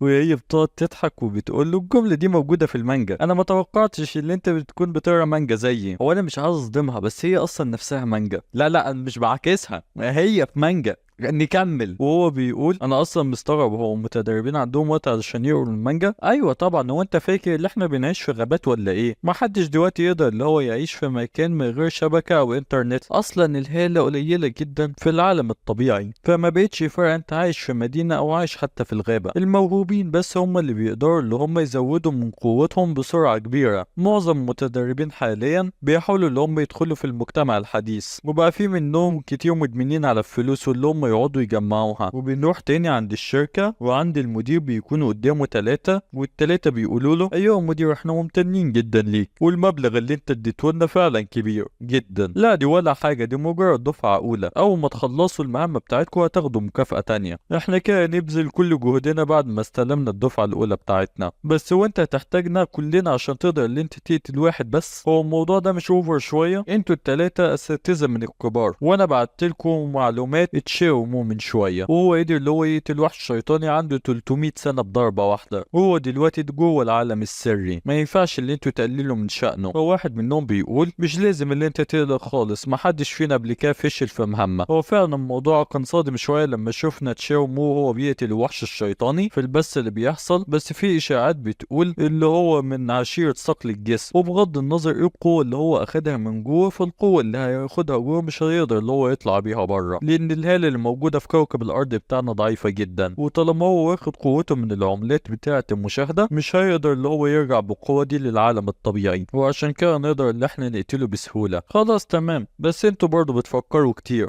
وبيلف لهم اللب وبيقول لهم تقدروا ان انتوا تشوفوا قوه العالم السري زادت جدا لدرجه ان الوحش الاساسي بتاعهم وصل ل 500 سنه، وفي الغالب تشاو مو مش هيطلع اصلا عايش. فواحد تاني بيضحك وبيقول واضح لا مش هلحق اللي انا اقتله، والوحش ده هياكله قبلي. طب احنا كده خلاص موجودين هنا من غير لازمه وبنضيع وقتنا. فالمدير بيقول حتى لو تشاو مو مات في العالم السري فانتوا برضه هتاخدوا المكافاه بتاعتكم كانكم انتوا اللي قتلتوه. هما بيقولوا له شكرا جدا، كده احنا بس هنستناه عقبال ما هو يخرج او هو عايش علشان نبدا شغلنا على طول. انما على طول في هاله بتعدي من قدامه، واحد منهم بيقول هي ايه الهاله دي هاله مرعبه جدا، وبتكون في هاله شيطانيه بتلف المكان كله. والمدير بيقول ده خلاص وصل، انا ما توقعتش اللي هو يجي بالسرعة دي. انت التلاتة بلاش اللي انتوا تقلقوا للدرجة دي، ده مجرد خبير قوي جدا عينته علشان لو انتوا التلاتة فشلتوا. وبيخش واحد بهالة شيطانية سوداوية وبتكون هالته مغطية المكان كله، والمدير بيقول ده مستشار رفيع المستوى من عائلة لي، وطلع عليه لقب اللي هو صائد المتدربين، واللي بيحب اللي هو يقتلهم ويعذبهم. وفي انفجار من الطاقة بيحصل، والولد اللي معاه زجاجة البرق بيقول هي كل حاجة جاهزة؟ فالولد التاني بيقول له ايوه يا سيدي، كل المتدربين دلوقتي موجودين حوالين موقع الوحش الرئيسي، وعلى حسب الخطة بتاعتنا المفروض ان الوحش الشيطاني ده اول ما يخرج دلوقتي من المكان اللي هو فيه كل المتدربين هيبدأوا اللي هم يهاجموا عليه على طول. مش تمام، عقبال ما يجيبوا لي النقطة اللي انا عاوزها، عقبال ما اقدر اللي انا جاهز هجوم زجاجة البرق بتاعتي، لازم اللي هم يبذلوا كل قوتهم وكل جهدهم، وانا مش عايز اللي انا اعمل اي خسائر في الارواح غير ضرورية. وبيبص لزجاجة البرق بتاعته وبنروح لتشيومو، وبيكون بيكلم بنته بيقول لها واحنا امتى نبدا اللي احنا نقاتل الزعيم؟ فهي بتقول له هو انت متخيل ان احنا نقدر اللي احنا نقاتله؟ احنا لو كلنا هاجمناه بكل قوتنا كلنا اكيد هنموت كده في خلال دقيقتين بالكتير. احنا دلوقتي تقسمنا لحوالي 50 مجموعه صغيره، المفروض ان احنا نهجم وننسحب بسرعه جدا عقبال ما زجاجه البرق تقدر اللي هي تشتغل. ايوه بس مش كان المفروض المجموعه اللي هتهاجم عليها يكون عليها خطوره شديده؟ ايوه هي دي خطه موجوده، تضحيات قليله مقابل حيوات كتير، ولو انت مت على ايد الوحش الشيطاني ده فانت اللي هيكون حظك وحش، ما ينفعش يلوم حد الا نفسه. بس انا عموما واثقه على قدرتي على الهروب، ولا مش هموت قبل ما اشوف الوحش ده وهو ميت، زي ما بالظبط حصل في سلسله المانجا الشهيره، كانوا عمالين بيهاجموا الوحش بضربات بسيطه بعد كده بيجروا بسرعه وقدروا اللي هم يهربوا في الاخر، وانا واثقه ان احنا نقدر اللي احنا نعمل كده. فهو بيقول لا كويس جدا، طب ممكن اول ما نخرج اللي احنا نقرا المانجا دي مع بعض، انا تقريبا قريتها قبل كده بس ممكن لا اقراها تاني. وهي بتقول له طب تمام جدا كده، ممكن لما نخرج من هنا انا اعرفك على كاتب المانجا دي. وهو بيتصدم وبيقول لا بجد وانت تعرفيه؟ الكاتب ده بيتقال عليه اللي هو من اكتر الكتاب الغامضين الموجودين، لدرجه ان مفيش اي حد عارف وشه او هويته الحقيقيه، وانا دايما كان نفسي ان انا احصل على التوقيع بتاعه. الكاتب ده هو متدرب وهو موجود في الفرقه بتاعتي، وهو على العموم بيتدرب بس علشان يكون بصحه كويسه، وكمان بيتدرب على الفنون القتاليه عشان يقدر اللي هو يعمل مانجا واقعيه جدا. وهو بيكون فرحان جدا وبيقول شكرا جدا اللي انت تاخديني عشان اللي انا اخد توقيعه. انا اختي هتفرح قوي بالموضوع ده. فهي بتقول له يعني دلوقتي كمان عايز ترجع علشان اختك هتكون فرحانه بالموضوع ده، واضح ان انت اسبابك بتكتر اكتر واكتر عشان ترجع للعالم الحقيقي. وهي بتضحك وبتقول له انا برضو بقيت عاوزه ان انا ارجع للعالم الحقيقي مهما كلفني الامر. وهو برضو بيكون فرحان وعمال بيضحك. وساعتها بنشوف موجة طاقه ونشوف ايد الوحش، وبيقول هو ده بقى العالم السري اللي انا قللت من قوتي وعلشان اجي لهنا، انا خليت قوتي عندها 500 سنة بس علشان اجي لهنا، بس هو متحمس جدا عشان ياكل المتدربين الموجودين هنا. وهو على طول بيشوف متدربين قدامه وهم بيجهزوا نفسهم وبيقولوا يلا بسرعة كل واحد يجهز نفسه، وهم التلاتة بيطلعوا الهالة بتاعتهم علشان يقتلوا الوحش، وبيقولوا في نفسهم بناء على الخطة بتاعتنا المفروض ان احنا نضربه ضربة خفيفة بعد كده نهرب بسرعة. انما الوحش على طول بيجي وبيقسم واحد فيهم لنصين، وهو بيتصدم وبيقول ايه السرعة دي، وبيحصل انفجار في المكان كله. والوحش بيقول من فضلك انا عاوزك اللي انت تصرخ بصوت عالي قوي، انت لو ساعدتني اللي انا اجيب عدد كبير من المتدربين هنا فانا هديك موت اقل من الالم. وبيكون ماسكه من راسه، والولد وهو متعلق بيقول واضح خلاص اللعبة بدأت تتخيل لدرجة لا بتخيل ان الوحش الشيطاني بيتكلم زي البني ادمين وعارف لغتنا. والوحش على طول بيقوم قتله وبيقول اكتر حاجة بحبها هم الناس الجريئين، خصوصا لما اقتلهم بسهولة. دلوقتي بقى فين ضحيتي اللي جاية؟ انما ساعتها بيشم ريحة دم وبيقول في فرصة موجودة من الناحية دي، وبيكون باصص على يون وهي يا عيني بتكون واقفة مش عارفة ايه المصيبة اللي جاية عليها. وهو بيقول انا قادر ان انا احس بريحة الناس من هنا واحس بالهالة بتاعتهم، وفي ناس كتير قوي موجودة حواليا بس كلهم موجودين في مجموعات حدها الادنى هو 2، بس انت ليه واقفة لوحدك؟ وفجأة بيظهر قدامها انا بجد عندي فضول بيقول رد عليا. فهي بتقول له انت واضح ان انت ما تعرفش اي حاجه علشان ما تقدر ان انت ما تاخدش بالك من حاجه واضحه زي دي. انا لوحدي هقدر ان انا اتعامل معاك، انت فعلا مثيره للاهتمام، خليني اما اشوف انت هتقدر تفضل قد ايه عايشه. وهي على طول بتهاجم عليه بهجمه قويه جدا، بتمسح المكان، انما هو يا دوب بينفض التراب اللي عليه وبيقوم انتوا بجد المتدربين بتوع الجيل ده ضعاف جدا. انما تشاومو بيظهر من وراه وبيبدأ اللي هو يحضر طاقته في ايده وبيضرب على الارض، والهجمة بتمشي عقبال ما توصل للوحش، والوحش بيتفاداه وبيكون مصدوم وبيقول في نفسه واضح ان فعلا في واحد قوي في وسط الخرفان دول، احنا كان ناخد معركة واحدة على الاقل. وبيجي علشان يهاجم عليهم انما ما بيلاقيهمش قدامه، وبيقول هما الاتنين دول راحوا فين، وهم بيكونوا في فص ملح وداب، والاتنين بيكونوا طلعوا يجروا. وفي الاستوديو ارنوبا بتقول الوحش ده انا حاسه ان قوته كبيره جدا، ده زيد اللي هو شرس بطريقه غير طبيعيه. فالمذيعه بتقول احنا المعلومات اللي عندنا بتقول ان كل ما كانت قوه الوحش الشيطاني اقوى كل ما كان شكله قريب اكتر للبني ادمين، وهو قادر اللي هو يتكلم وشكله بدا اللي هو يبقى زي البني ادمين، وده بيدل اللي هو فعلا قوته كبيره جدا. وفي العاده المفروض الوحش يكون على الاقل عنده 800 سنه علشان يبدا اللي هو ياخد الشكل ده. والارنوبه بتقول هو مش كان المفروض كان في غلط، المفروض ان وحش الشيطان اللي يظهر يكون عنده 500 سنة بس، انما ده كان عنده 800 سنة، وده هو العالم السري الخامس، يعني اضعف عالم. والمعلم بيقول برغم ان الوحش ده فعلا عنده 500 سنة الا ان اصابته هتكون اصعب كتير جدا من اي عالم تاني. والمذيعة بتقول بس الوحش ده مهما كان هو هرب دلوقتي من هجمة تشاومو، انت ايه ردك على الكلام ده يا مدرب؟ وهو بيتوتر وبيمسح العرق بتاعه بيقول انا رأيي ان احنا ما نتكلمش في الموضوع ده دلوقتي، خلينا نرجع دلوقتي اللي احنا نتفرج على المعركة بتاعت العالم السري. ويون بتكون واقفة لوحدها وعمالة بتنهج وبتقول هو ايه الرعب ده؟ الزعيم بتاع العالم ده قوي جدا، انا حسيت ان انا خلاص قلبي هيقف من كتر الرعب اول ما ظهر قدامي. احنا المفروض الخطة بتاعتنا اللي احنا نشتت الوحش وبعد كده نهرب بسرعة، وبعد كده تشاومو يهاجم عليه من ظهره، وبعد كده نلحق اللي احنا نجري. انما الوحش ده اول ما شفناه انا عرفت اللي هو اقوى مننا احنا الاتنين بكتير قوي، وتشاومو اكيد بالهجمة اللي هو ظهرها قدامي دي انا دلوقتي اتأكدت اللي برضه قوته اكبر مني، بس هو عمال بيمثل الضعف لدرجة ان الزعيم بنفسه اترعب من الهجمة بتاعته.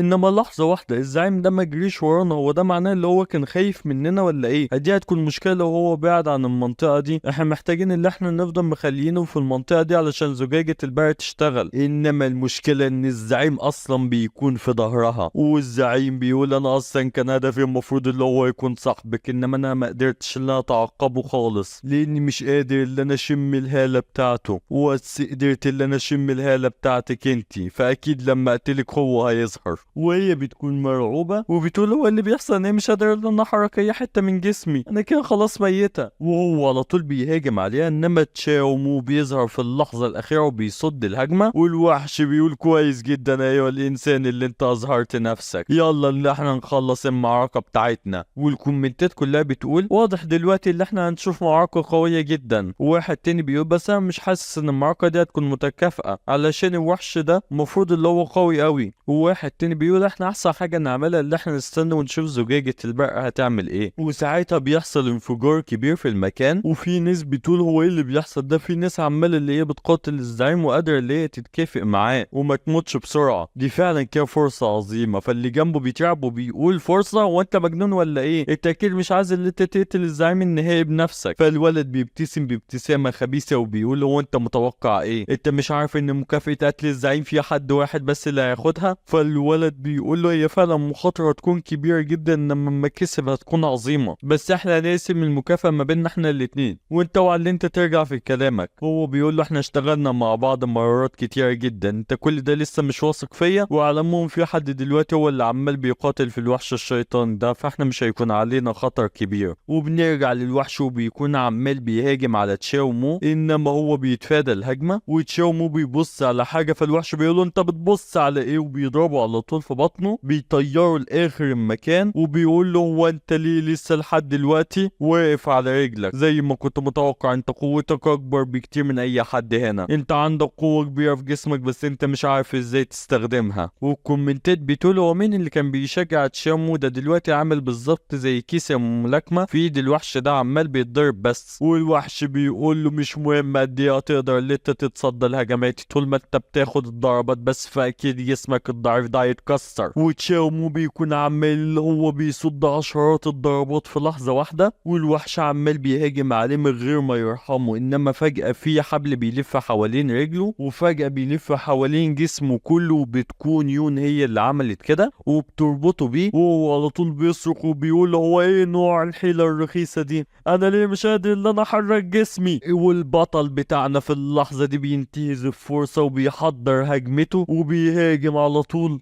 على وش الوحش ده، وبيديله بنية في وشه بيطيره في المكان. والبنت بتقول انا سلاح الروح اللي معايا ده عبارة عن حبل سحري، هو يقدر اللي هو يمسك الوحش ده لمدة ثانيتين بس. ده زيد ان التحكم فيه صعب جدا، انا عشان اقدر ان انا استخدمه كسرت ايدي دلوقتي يمين، بس ده كان كل اللي انا اقدر اعمله عشان اساعد تشاومو عشان يقدر اللي هو يهزم الوحش ده. والوحش بيكون واقع في الارض، وتشاومو بيقول في نفسه برغم اللي استغليت الفرصة علشان اضربه الا اللي ما سبتلوش ضرر كبير. بس الوحش ده قال اللي انا عندي المفروض شوية قوة بس انا مش قادر اللي استخدمها، وانا ازاي ممكن استخدم القوة دي؟ لحظة واحدة انا سامع خطوات، في حد بيقرب مننا، والاتنين اللي بيكونوا عايزين يقتلوا الوحش بيظهروا وبيجروا على طول عليه وبيقولوا يلا هو على الارض دي فرصتنا اللي احنا نقتله، بعد ما تصب الجروح دي اكيد قتله هيكون حاجة سهلة. وتشاومو بيقول لا محدش يقرب منه، الوحش ده لسه خطير جدا. فالولد بيقول له انت فاكر اللي انا هصدقك؟ انا عارف اللي انت تقتل الوحش الرئيسي وحد تاني يجي يسرق مكافأة من قدام عينك، الموضوع ده هيكون صعب عليك، بس ده اللي هيحصل. انما ساعتها في سيف بيدخل من ظهره بيطلع من صدره، وبيكون صاحبه طعنه وبيقول له لا المكافأة تكون لي انا لوحدي. وصاحبه بيبص له بصدمة وبيقول له يا خاين،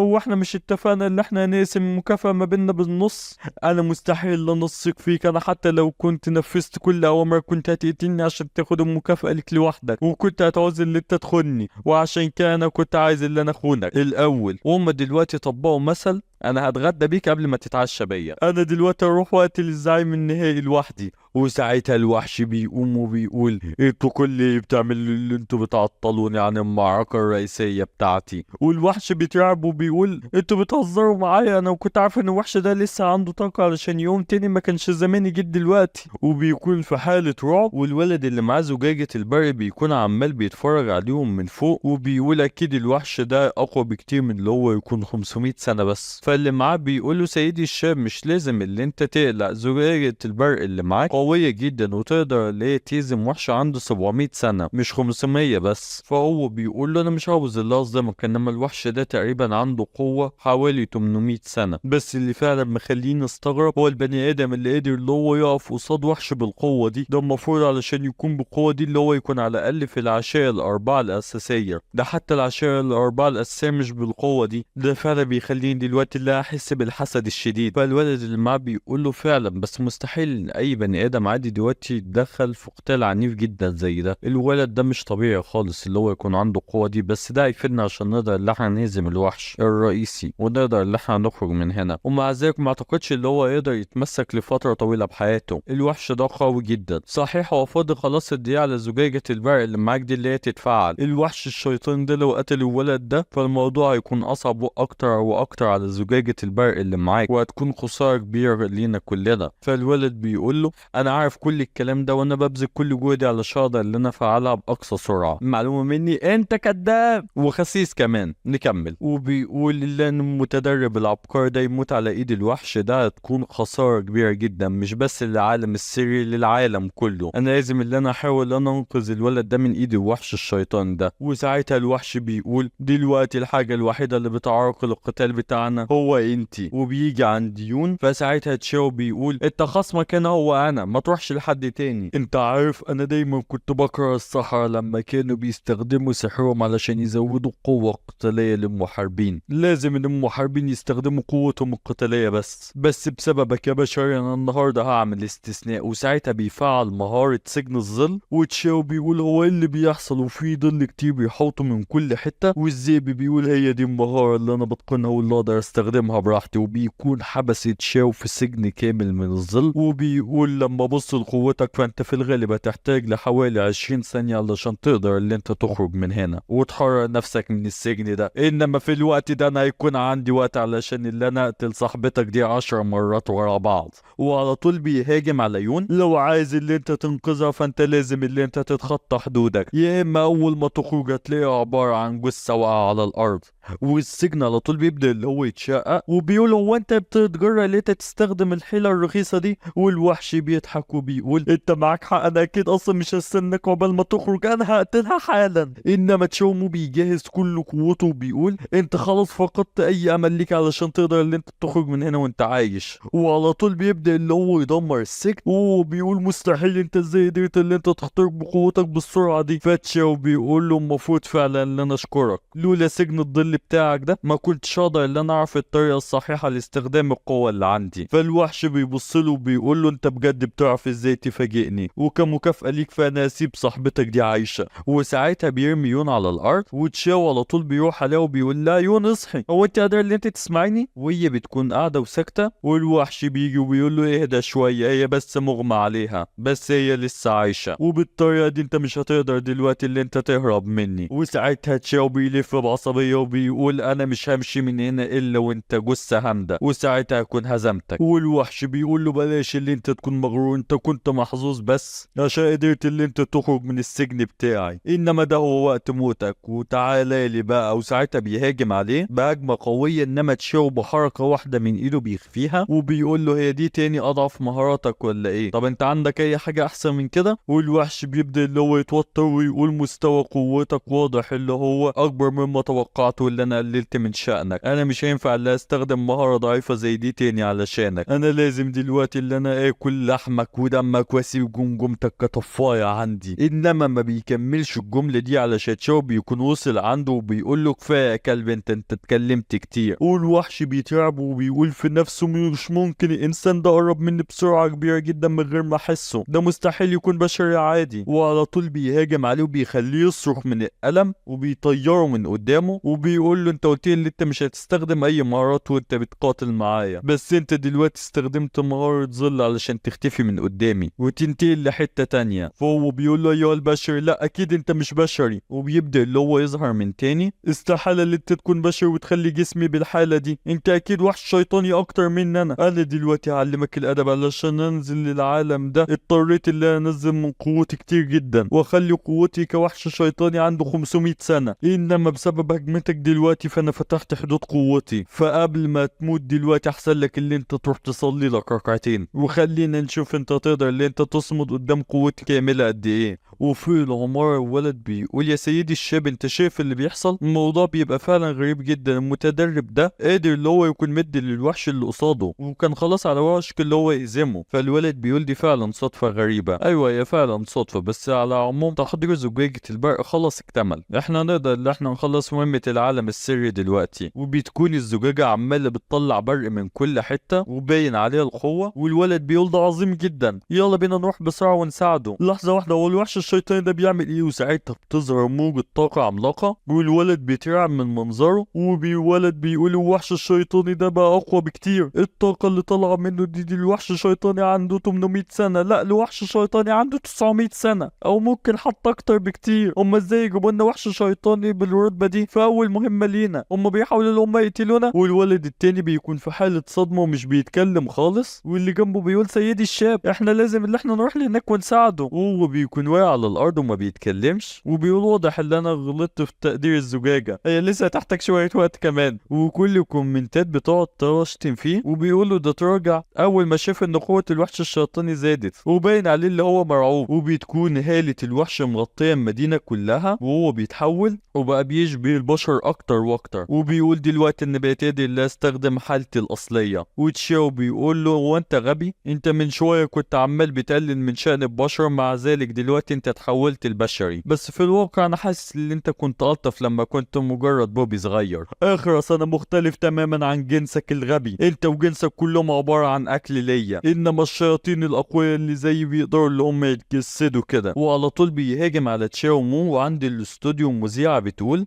كل الزعماء بتوع العالم السري الاول والتاني والتالت والرابع كلهم اتهزموا، وكان الموضوع مشوق جدا. وانا عارفه ان انتوا يا مشاهدين بتقدروا جدا المحاربين اللي بيخاطروا بحياتهم علشاننا. والمعلم بيقول خلونا دلوقتي نشوف ايه اللي بيحصل في العالم السري الخامس. انما بالنسبه للعوالم السريه من الاول لحد الرابع كلهم بيعملوا شغل كويس جدا، وانا قللت من شأن المتدربين اللي هناك. والارنوبه بتقول العالم السري من الاول لحد الرابع كلهم عملوا نجاحات مساحات كبيرة. بس خلونا دلوقتي اللي احنا نشوف اللي بيحصل في العالم السري الخامس، علشان هو اكتر واحد مشوق. واول ما بيفتحوه بيشوفوا الوحش الشيطاني، والارنوبة بتتصدم وتقول هو ايه ده؟ هو ازاي الزعيم بتاع العالم السري الخامس طور من نفسه؟ والمعلم بيقول شكل بشري؟ ايه الوحش الشيطاني ده قوي جدا، ده مفيش الا وحش شيطاني عنده 1000 سنة هيقدر اللي هو يوصل للشكل ده. والمذيعة بتتصدم وبتقول 1000 سنة؟ هما ازاي يقدروا اللي هما يهزموه؟ والمعلم بيقول الوحش الشيطاني اللي عنده 500 سنة بيبقى عنده قوة حوالي تقريبا 2000 سنة، انما اللي عنده 1000 سنة بتكون عنده قوة تقريبا حوالي 10,000 سنة. اكبر موهبة على الارض هي بس اللي هتقدر اللي هي توصل للقوة دي في الوقت ده. والمذيعة بتقول ده معناه ان الوحش الشيطاني اللي هم بيحاربوه ده قوي جدا وتشاومو مش هيقدر عليه. انما تشاومو عظمة العظمة بيهاجم على طول عليه وبيعمل انفجار هنا وانفجار هناك وبيطيره لبعيد وبيقول له يا الكلب الصغير هو ده كل اللي عندك؟ انا فعلا كده بقيت محبط جدا. فالوحش بيقول له هو انت فاكر ده كل اللي عندي؟ بطل اللي انت تتوهم، انا علشان نظام العالم السري ده ما يلاحظنيش كنت بستخدم 30% بس من قوتي. فتشاومو بيضحك وبيقول كويس جدا،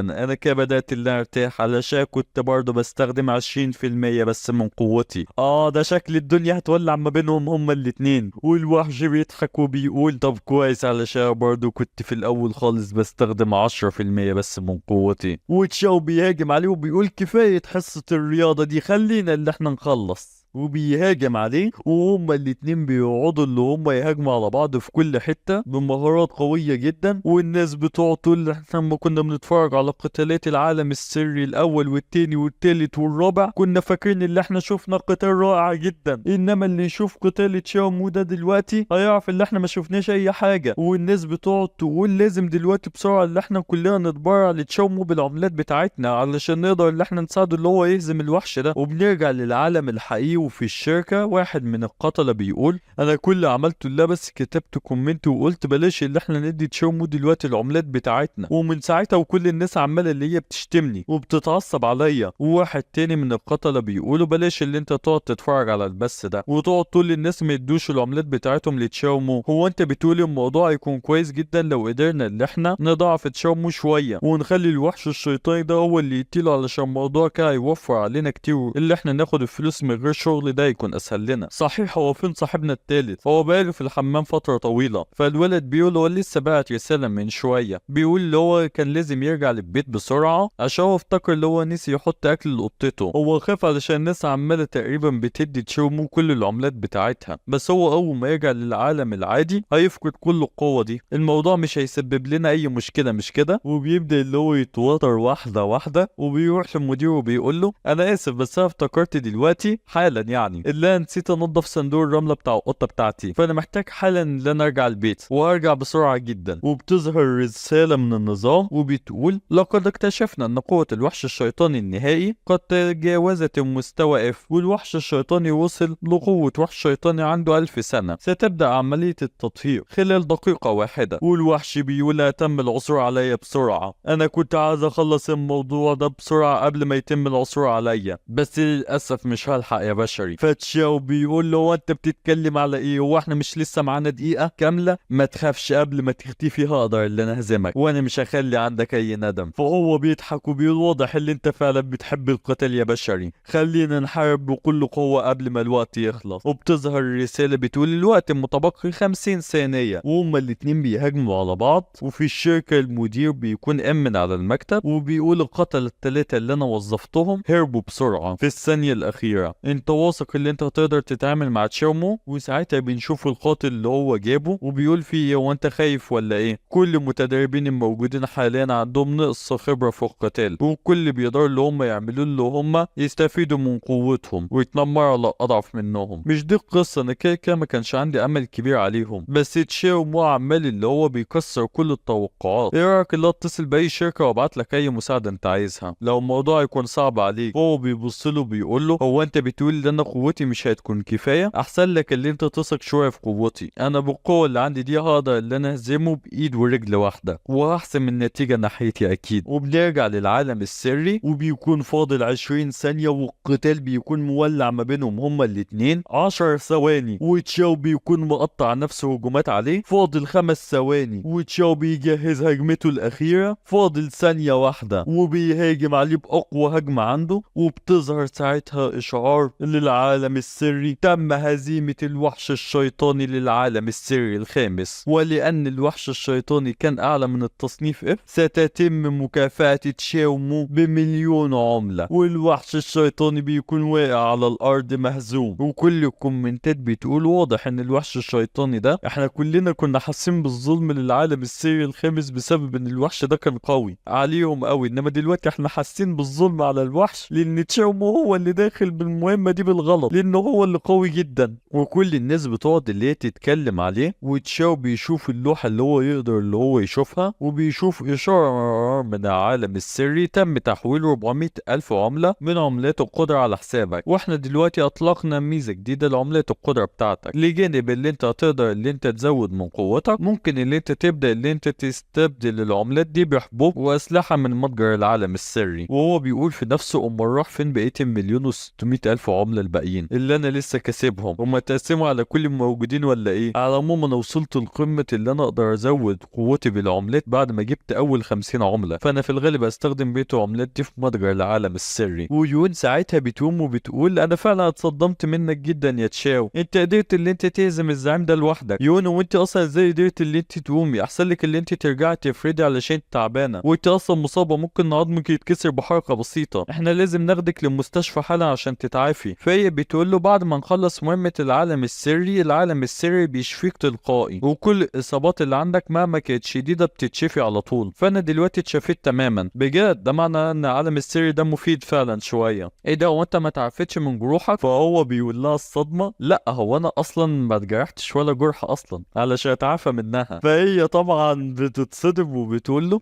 يعني انت هزمت الزعيم النهائي اللي هو كان اصلا تقريبا اقوى بالضعف، وحتى ما تخربشتش ولا خربوش؟ هو انت اتولدت يا ابني في العالم ده ولا ايه علشان انت تسيطر عليه للدرجه دي؟ ولا انت واحد من اللي كانوا بيتدربوا في الطوائف السريه؟ ولا انت وضعك ايه؟ لا لا انا عرفت، انت اكيد وحش شيطاني متنكر على شكل بني ادم. لا انا ولا حاجه من دول، انا مجرد انسان عادي. والعالم السري بيبدا اللي هو يتفكك، وبيقول: هو العالم السري ليه عمال بيتفكك؟ فهي بتقول له: هيبعتونا دلوقتي حالا على العالم الاصلي اول ما نخلص مهمتنا في العالم السري. انا اول حاجه اعملها اول ما ارجع للعالم الحقيقي هو اللي انا اخد دلوقتي حالا حمام سخن. فهو بيقول لها: يعني انا دلوقتي اخيرا هقدر ان انا ارجع للعالم الحقيقي، برغم ان حصلت حاجات كتيره النهارده، انا بقالي نص يوم بس في العالم ده، بس انا حسيت اللي هم نص شهر، وكون اللي انا هقدر دلوقتي ارجع للعالم الحقيقي فدي حاجه بتخليني اللي ارتاح. فهي بتتعصب منه بتقول له: اخرس، انت المكان هنا بالنسبه لك كانه مجرد اجازه، انت اكيد عندك خبره وجيت لهنا بتاع 1,000,000 مره قبل كده علشان تخلص الموضوع بالسهوله دي، ما تفتكرش اللي انت زيك زينا اللي احنا جينا لهنا لاول مره. وبتظهر ساعتها رساله من النظام بتقول: نظام تسجيل الدخول، لقد اكتشفنا انك قد انهيت مهمه العالم السري بشكل جيد جدا، ولذلك سنمنحك مكافاه اضافيه، سننقلك للعالم الخارجي بتاثير قوتك، بحيث ان انت ستستطيع استخدام قوتك في العالم الحقيقي. وبنرجع للعالم الحقيقي، والناس كلها بتكون متجمعه حوالين تشاومو اول ما رجع للعالم الحقيقي، وكلهم بيقعدوا يقولوا: من فضلك كلهم ممكن اللي احنا نتصور معاك؟ وبعد شويه بيكونوا عمالين بيقولوا: اوتوجراف، طب صوره، طب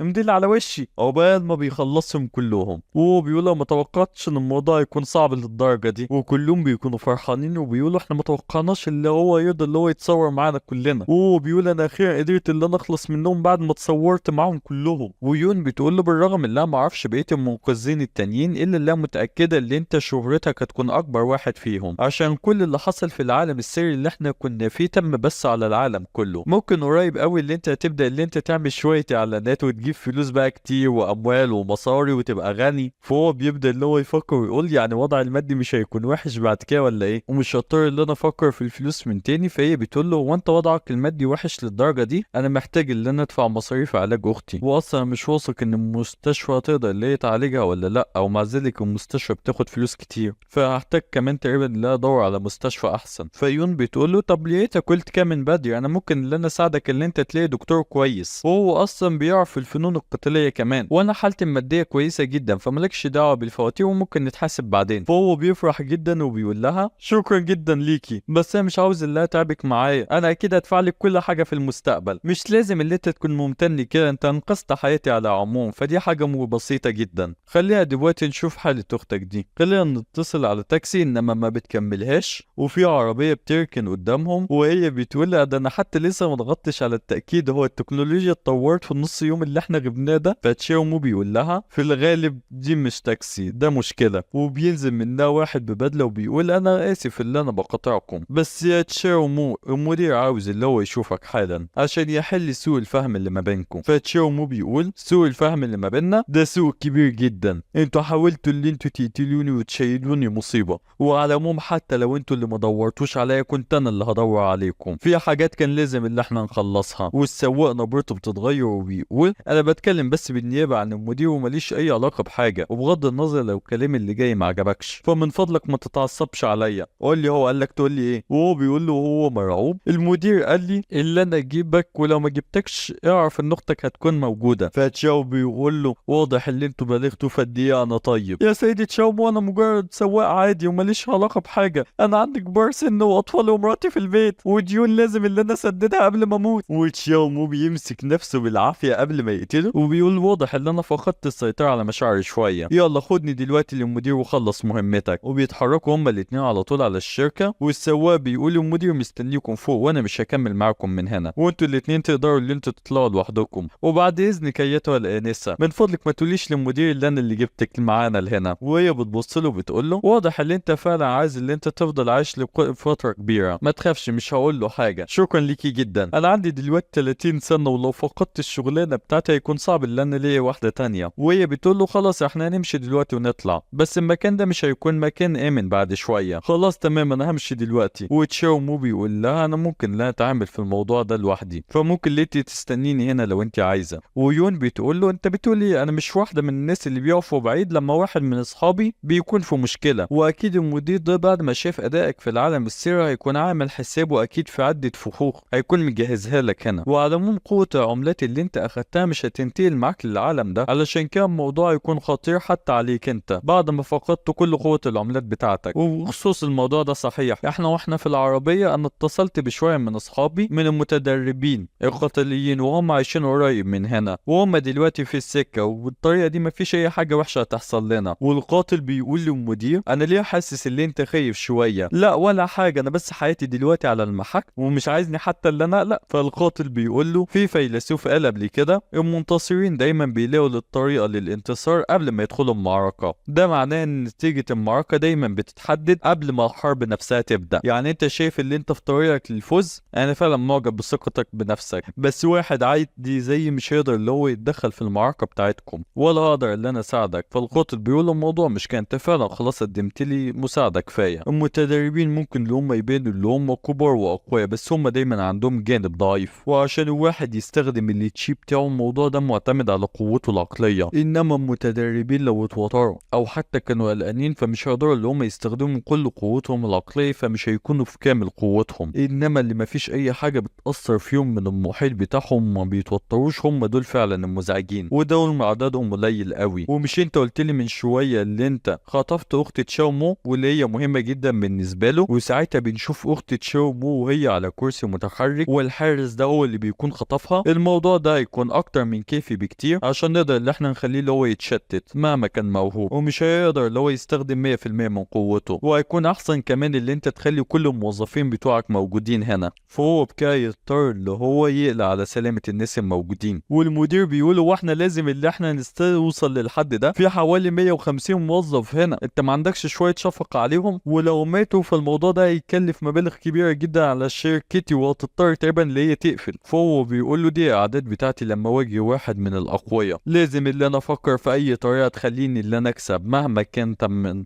واحسن لك اللي انت تبين شويه ثقه وانا بواجه تشاومو، انا مش عايز اللي هو يكون عنده اي امل. والمدير بيقول له خلاص تمام انا اتحكم في مشاعري ومش هبين اي تعبير على وشي كاني مفيش اي حاجه تهمني. وبعدها يون بتيجي وبتقول واضح ان مفيش اي حد موجود في المبنى العملاق ده. واضح ان المدير بتاعك مجهز نفسه كويس جدا للمعركة اللي هتحصل. هو انت فعلا مش عايز تستنى خالص؟ انا خلاص اصحابي هيوصلوا قريب. فهو بيقول لها لا انا خلاص قررت لا لازم ادخل دلوقتي، انا لازم اطمن على اختي واعرف هي كويسة ولا لا. خلاص تمام، بس انا هاجي معاك. لا انت احسن لك اللي انت تفضلي هنا عشان لو حصل اي حاجة تقدري اللي انت تدعميني من بره. خلاص تمام انا هفضل بره، بس انت لازم تاخد بالك كويس واعمل كل حاجة عندك عشان تقدر اللي انت تشتته لأطول فترة ممكنة، وانا اول ما اصحابي يجوا هنيجي على طول علشان نساعدك. خلاص تمام. وساعتها في باب بيفتح وتشاو بيدخل على المدير وهو قاعد على المكتب بتاعه، والقاتل بيكون قاعد الناحية التانية، والمدير بيبص له بيقول له تشاو مو احنا اتقابلنا دلوقتي تاني، رحلتك كانت عاملة ازاي وانت في العالم السري؟ فتشاو بيقول له وقف الكلام ده، انا مش فاضي للكلام العبيط ده. هو انا اختي فين؟ اهدى شوية، انا جبت اختك لهنا كضيفة معززة مكرمة، وانت لو قدرت اللي انت تنسى سوء الفهم اللي حصل ما بيننا فانا مش هزعجك تاني بحوار المشروع اللي احنا كنا عايزين نشيلك الموضوع ده زائد اللي انا هنقلك مبلغ كبير من الفلوس. فتشاو مو بيبص له بعصبية وبيقول له احنا ممكن اللي احنا نبدأ نتكلم ونتفاهم في الموضوع ده اول ما تسيب اختي. فالمدير بيضحك وبيقول له الموضوع يكون صعب، لازم الاول اللي انت تديني عربون صداقة ما بيننا عشان اقدر اللي انا اقعد وانا مرتاح البال، ولحد ما اي حاجة زي كده تحصل فاختك هتفضل ضيفة عندنا. وايه اللي هيحصل لو انا ما قبلتش؟ فالمدير بيقول له ساعتها هيكون مطلوب مني اللي انا اقول للمستشار بتاعي اللي هو اللي يقنعك. وساعتها القاتل بيقوم وتشاومو بيطلع هالة القتل بتاعته وبيبص له، واول ما هو بيشوفها الرعب بيملى جسمه كله وبيقول في نفسه هو ايه الراجل ده؟ ايه الهالة اللي طلع منه دي؟ انا حتى مش قادر لا اتحرك ولا ارفع صباع واحد. انا كل ما افكر في الهجوم الحاسة السادسة اللي عندي اللي هي اصلا انقذتني كتير جدا ساعة ما كنت ببقى قريب من الموت بتقعد تقول لي ان انا ما اتحركش ابدا. الفجوة اللي ما بين القوة بتاعتي انا وهو كبيرة جدا، مستحيل ان انا اقدر لا اسدها بشوية حيل. انا دلوقتي لو دخلت معاه في قتال اكيد هموت اكيد هموت. وساعتها تشاومو بيبص له في عصبية وبيقول له هو انت المستشار بتاع المدير ده ومتورط في خطف اختي؟ فهو بيترعب وبيجيب ورا وبيقول واضح اللي انت فهمت غلط. انا اول ما سمعت اللي انت تم معاملتك بشكل وحش جيت على طول علشان انصفك واحقق العدل هنا، وغلطت المدير على طول على اللي هو خطف اختك، ودلوقتي المدير ده هيرجع لك اختك دلوقتي. ده زائد اللي احنا دلوقتي هنحاول ان احنا نلبي لك اي طلبات عندك عشان نقدر ان احنا نتعاون باي شكل انت تحبه وتكون راضي عنه. طب ايه اللي هيحصل لو انا ما كنتش عايز ان انا اتعاون معاكم؟ ساعتها اكيد احنا هنقدم لك اي عرض تاني، واكيد في عرض من اللي هنقدمهم لك هيعجبك. وبيقول في نفسه انا حاسه السلسله اللي عندي عماله بتقول ان انا لازم اهرب من هنا، هي دي اللي حافظت على حياتي لحد دلوقتي. انا حاسس ان في خطر كبير جدا قريب مني. الولد ده واضح اللي هو كان عنده قوه كبيره جدا حتى قبل ما يخش العالم السري ده، مش محتاج حتى اللي هو يستخدم العملات بتاعه المشاهدين. حتى بعد ما خسر القوه بتاعتي انا حاسس بقوه عظيمه طالعه منه. كل اللي انا اقدر اللي انا اعمله دلوقتي اللي اكسب شويه وقت. وساعتها المدير بيتعصب وبيقول هو في ايه يا مستشار؟ انت ليه كل كلامك فجأة اتغير كده؟ فالمستشار بيقول له انت يا مدير جبتني لهنا علشان اطبق العدل، وانت دلوقتي ارتكبت غلط كبير، والسيد تشيرمو لو بقى عايز دلوقتي اللي هو يقتلك فانا مش هقدر اللي انا امنعه لانه هيكون بياخد حقه. والمدير بيقول واضح اللي انت كمان دلوقتي اتخليت عني، هو انت ليه مش خايف اللي اقتلك معايا عشان وقعت مش هقع لوحدي؟ فالقاتل بيقول هو انت دلوقتي بتحاول ان انت تهددني؟ انت فاكر نفسك مين؟ انت بس مجرد واحد كان معاه شويه فلوس فقدر اللي هو يكبر شويه. فالمدير بيقول معك حق، انا بكل الفلوس والنفوذ اللي معايا فانا ولا حاجه تقريبا قصاد مجموعه لين ماليه، وما عنديش اي سلطه دلوقتي. انا حاليا عامل زي الفار اللي في المجير اللي عمال قاتل عشان يعيش لحد اخر نفس. انت عارف حتى المنظمة الموجودة تحت حديقة التسلية اللي احنا كنا عاملينها، فعلى طول القاتل بيزعق وبيقول اخرس انا هقتلك لو قلت اي حرف زيادة. فتشيرمو بيجي وبيقول سيبه يكمل انا عايز اعرف ايه اللي اتدفن تحت حديقة التسلية. فالمدير بيقول في قاعدة امنية كاملة موجودة تحت الحديقة دي، الحديقة كلها عبارة عن مجرد ستارة، والمنظمة دي عمالة بتتواصل مع وحوش شيطانية. فتشيرمو بيقول انا مش مهتم بالكلام ده، مجموعة مالية ملهاش اي علاقة بيا، انا بالنسبة لي دلوقتي انت اللي هتتحمل المسؤولية كلها. والقاتل بيقول يا مدير انت فعلا عندك معلومات كتيرة قوي عن المنظمة السرية الموجودة تحت حديقة تسلية، وانت دلوقتي بتقول ان مجموعة لي المالية كمان ليها علاقة بالمنظمة دي وبتشتغل مع الشياطين. انت هتحتاج دليل على الكلام ده زائد اللي انت من شوية خطفت اصلا اخت تشيرمو. فساعتها المدير بيطلع حاجة من البدلة بتاعته وبيقول واضح ان خلاص ما بقاش في اي فايدة من التفاوض، بس انا لو مت مش هموت لوحدي. وساعتها بيطلع مكعب من معاه وبيقول اكيد انت عارف اللي في ايدي ده هو مكعب قمع، وهو بيقدر اللي هو يجمع قوة معركة كاملة موجودة ما بين الصيادين، وده عنصر بيستخدم لمرة واحدة وهو غالي جدا. والقاتل بيقول له وانت اصلا ازاي قدرت اللي انت تجيبه؟ واضح انها فعلا قللت من شأنك عشان تقدر اللي انت تجهز حاجة زي كده. والمدير بيقول انا اصلا حطيت متفجرات كتيرة جدا حوالين المبنى ده، وانا اصلا لولا فلوسي والنفوذ بتاعتي ما كانش في ابدا حد ممكن اللي هو يهتم بيا، فلازم دايما ان انا اجهز نفسي عشان ما فيش حد بيبص ليا باحترام وبتبصولي باحتقار، وانا لازم اغير اللي بيحصل ده.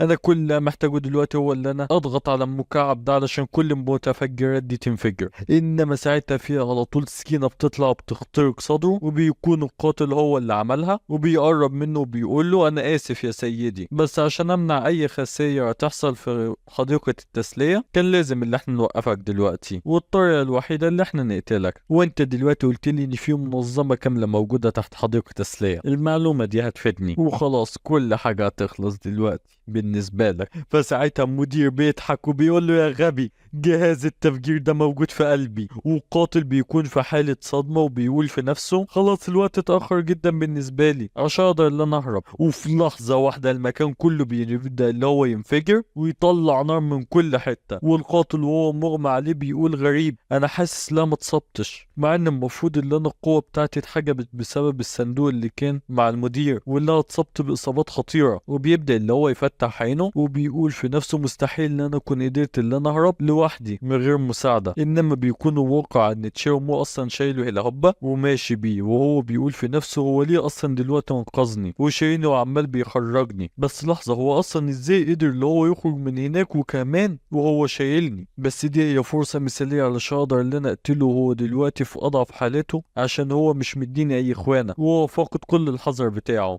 مستحيل ان انا هتجيلي فرصة احسن من كده عشان اقدر ان انا اقتله. وتشاومو بيقول هو ايه نوع المتفجرات اللي هو استخدمه ده فجر مبنى كله من غير رحمة. والقاتل ده هو اللي اصلا ليه مغمى عليه، انا متأكد ان انا ما سبتوش اللي هو يتصاب، وبيرميه على الارض وهو في الغالب مغمى عليه بسبب الصدمة. هي صحيح فين يون المفروض اللي هي تكون كويسة. والقاتل بيقول في نفسه الموضوع دلوقتي بقى اسهل اكتر واكتر، هو دلوقتي بدأ اللي هو يدور على حد، فدي هتكون الفرصة المثالية بالنسبة لي. انما مع كمية الشعور اللي عندي الانذار دي مش مخلياني حتى اقدر ان انا ارفع صباع واحد، بس انا مش هينفع استنى عقبال ما مجموعة مالية توصل لهنا علشان تساعدني، انا لازم اتعاون مع تشاومو لوحدي. انا دلوقتي بواجه خصم قوي جدا، لازم ان انا خاطر. انا يا عموم كنت على مدار 10 سنين اللي فاتت بشتغل قصائد للجوائز، وكنت دايما بخاطر بحياتي وبكون قريب جدا من الموت، ولازم ان جسمي دلوقتي يتحرك حالا حتى لو غصب عنه. المكافأة اللي هتكون على راس الولد ده هتكون كبيرة جدا، مش عايز ان انا اشتغل عند مجموعة مالية دي تاني. وساعتها بيطلع كرة من ايده، وده بيكون كنز عالي المستوى بيكون اسمه سم الافعى، وبيقدر اللي هو يدمر النظام العصبي لاي كائن حي بسرعة كبيرة جدا. وهو بيقول في نفسه في اكتر من 100 متدرب ماتوا بفضل الكنز اللي معايا ده، انا قدرت ان انا اخد الكنز ده بمعاناة كبيرة، انا النهارده لازم ان انا اتجاوز كل حدودي. وبيهاجم على طول عليه، انما اول ما الهجمة بتلمس تشيرمو بترتد تاني من عليه وبتيجي في القاتل، وهو بيكون مصدوم وبيقول ازاي ده حصل؟ المفروض اصلا دلوقتي تشاومو في حالة ضعف بعد الانفجار اللي حصل له ده زائد اللي هو اصلا مش منتبه ليا، والكنز اللي معايا ده قوي جدا ومع ذلك ما قدرش حتى اللي هو يخترقه. ومش بس كده، ده كمان عكس عليا الهجوم، انا دلوقتي هموت على ايد نفسي. وتشاومو بيقول هو ايه اللي بيحصل ده؟ انا كتفي بيوجعني قوي. لا لا ولا حاجة يا حبيبي، انت بس كنت هتموت دلوقتي وانت مش واخد بالك. ممكن ده يكون بسبب اللي أنا بشتغل كتير في الخطوط الأمامية، لازم اللي أروح لمكان تدليك كويس. وقاتل قبل ما يموت بيقول أنا لسه عندي أمل قبل ما أموت. تشيرمو هو متدرب قوي جدا، فأكيد معاه جرعات علاجية كويسة. وهو بيقول بصوت تعبان جدا سيد تشاو سيد تشاومو. وهو بيقول له هو أنت مالك؟ أنت ليه عمال بتتعب أكتر؟ موضوع غريب، أنا أصلا انقذتك من الانفجار قبل ما يحصل لك أي حاجة. أنت عايزني أتصل بعربية إسعاف ولا أعمل لك إيه؟ فالقاتل بيقول له لا، عربية الإسعاف مش هتوصل في الوقت المناسب، انا محتاج دلوقتي اكسير، من فضلك يا سيدي تشاومو اديني اي اكسير علاجي معاك، من فضلك انقذ حياتي وانا عمري ما هنسالك المعروف ده. هو تمام، بس يعني ايه اكسير اصلا؟ انا اول مره اسمعك فيها الكلمه دي. والقاتل بيكون مصدوم وبيقول له هو انت بتهزر معايا؟ انت ازاي متدرب عظيم وما تعرفش اصلا يعني ايه اكسير؟ فتشاو بيبص له بنظره شيطانيه وبيقول له خلاص انا فهمت، وبيمد ايده. والقاتل بيترعب وبيقول في نفسه واكيد دلوقتي شك فيا اللي انا دلوقتي حاولت اللي انا اقتله. واضح ان انا اتكلمت كتير عن الاكسير. انا قللت من شأن واحد عظيم دلوقتي وهاجمت الشخص الغلط، انما مع ذلك انا اللي هقرر موتي بنفسي. مش هسيب حد اللي هو يقتلني. وبيمسك ازازة سم وبيقول السم ده المفروض اللي هو يوصل على طول لقلبي. وتشاو مو بيبدأ اللي هو يظبطه وبيقول استنى بس شوية، انا اشوف دلوقتي اي حاجة كانت معايا. وبيقول في نفسه انا ممكن دلوقتي افتح متجر النظام واكيد هلاقي هناك الاكسير اللي هو عاوزه. استنى، انت ليه عمال بتتعب كده وبتكح دم؟ هو انت اغمى عليك ولا ايه؟ وهو اصلا بيكون فعلا مات بسبب الغباء اللي هو فيه. وفي مكان تاني عند ديون بيكون في واحده قدامها وبتقول لها هو انت صاحبك في المبنى اللي لسه منفجر من شويه ده؟ ايوه انا عارفه ان كل ده غلطي، الموضوع ما كانش هيوصل للدرجه دي لو انا كنت معاه. طب ما تقلقيش يا يون، احنا هنقدر ان احنا دلوقتي ندور عليه عقبال ما نلاقيه. وما تنسيش ان تشاومو ده عنده المرتبه الاولى في التصنيف بتاع العالم السري، فاكيد هيكون كويس. وفي ولد بيكاب بيقول ده اول ما رجع للعالم الحقيقي العدو بتاعه استخدم متفجرات قويه جدا. واضح ان العدو بتاعه ذكي، ده زائد اللي هو مش مقاتل قوي عشان كده اضطر اللي هو يستخدم الحيلة دي. بس انا لو كنت مكانه كنت اكيد اقدر اللي اتغلب على الخصم بتاعي بالانفجار ده. والبنت اللي جنبه بتقول بطل الكلام ده، ما كانش هيكون عند اي حد فينا فرصة قصاد انفجار عملاق زي ده. وعلى العموم ده مش وقت اللي احنا نقعد نقول الكلام ده. وفي ولد بيقول خلاص كلكم اسكتوا، انا تقريبا شفت تشاومو وهو واقف هناك وبيشاور على مكانه وبيقول هو جاي علينا اهو، وهو شايل حد اصلا. واول ما بيشوفوه بيكون فعلا تشاومو بيكون شايل قاتل، وهم بيقولوا لحظة ده شايل القاتل الأسطوري للمتدربين. هو ازاي قدر اللي هو يقتل القاتل الأسطوري للمتدربين في الوقت القصير ده؟ ده واضح اللي هو حتى ما تصبش بإصابة واحدة. وبيرمي القاتل على الأرض وبيقول أنا في الغالب شايف ان انتوا كلكم أصدقاء يون، وأنا مقدر جدا ان انتوا كلكم جيتوا لهنا علشان تساعدوني. والبنت بتقول انت متواضع جدا، انت هو البطل بتاع العالم السري اللي أنقذت العالم، فاحنا جايين هنا علشان نساعدك، دي حاجة قليلة جدا. وأبو كاب بيقول غير كده احنا اصلا تقريبا ما عملناش اي حاجه. فتشيرمو بيقول انا اصلا ممتن جدا ليكم اللي انتوا جيتوا لحد هنا بس علشان تساعدوني. وفي الغالب يونا اصلا حكيت لكم اللي انا دلوقتي عندي شويه خلافات في الشغل القديم بتاعي، خصوصا اللي هو خطف دلوقتي اختي، والمستشار بتاعه ده مات دلوقتي وانا مش عارف مكان اختي مستخبيه فين، مع انه كان مقرر اللي هو يطبق العداله. بس واضح ان سوء الحظ ما كانش معاه ومات بسبب الانفجار. بس تقريبا لسه في فرصه لانقاذه، وممكن اللي هو يكون عارف مكان اختي. وهو بيكون قال الكلام ده بطريقة عادية، انما في عيون اللي سمعوه بيكونوا شايفينه قال انا قتلت المدير وفجرت المبنى وقتلت قاتل الابطال ده علشان وقف في طريقي، بس انا لسه محتاج اللي اطلع منه شوية معلومات. روحوا دلوقتي وهاتوا لي شوية دواء علشان اقدر اللي انا اعيشه واقعد اعذب فيه عقبال ما اطلع منه المعلومات اللي انا عاوزها. وعلى طول ابو كاب احمر بيكون مرعوب وبيجري عليه وبيقول له خلاص سيب لنا احنا الموضوع ده، انا كويس جدا في المهارات الطبية بس في الغالب اصابته كبيرة جدا، فنحتاج دواء روحي من نوع مختلف عشان نقدر اللي احنا نعالجه. فتشاومو بيقول له طب بعد اذنك انا كده هزعجك علشان انت هتضطر اللي انت تساعدني وعايزك اللي انت تحل لي الحوار ده. وهو بيكون مرعوب وبيقول سيد تشاو، هو لسوء الحظ المستشار ده خلاص مات. وبيكون مرعوب. فتشاومو بيقول فعلا واضح كان اللي انا خلاص علشان انقذ اختي هحتاج اللي انا اعمل شويه حاجات متهوره. وابو كاب احمر بيكون مرعوب وبيقول واضح ان انا اللي قدامي ده عباره عن وحش حقيقي قوته كبيره جدا، انا هكون مجنون لو حاولت ان انا اظهر اي مهارات بتاعتي قصاده. فبيقولوا سيدي تشاو انا عارف ناس كتير قوي حوالين المدينه ممكن اللي هم يساعدونا في التدوير عشان نعرف مكان اختك. والبنت مشار احمر بتقول ايوه احنا اكيد هنقدر ان احنا نساعدك، مش لازم اللي انت تعمل اي حاجه بنفسك، احنا نقدر ان احنا نلاقي لك اختك ونجيبها لك لحد عندك. وفي مكان تاني جوه مبنى عملاق في حد بيمشي وبيقول سيدي تشاومو واحنا قدرنا ان احنا نجيب اختك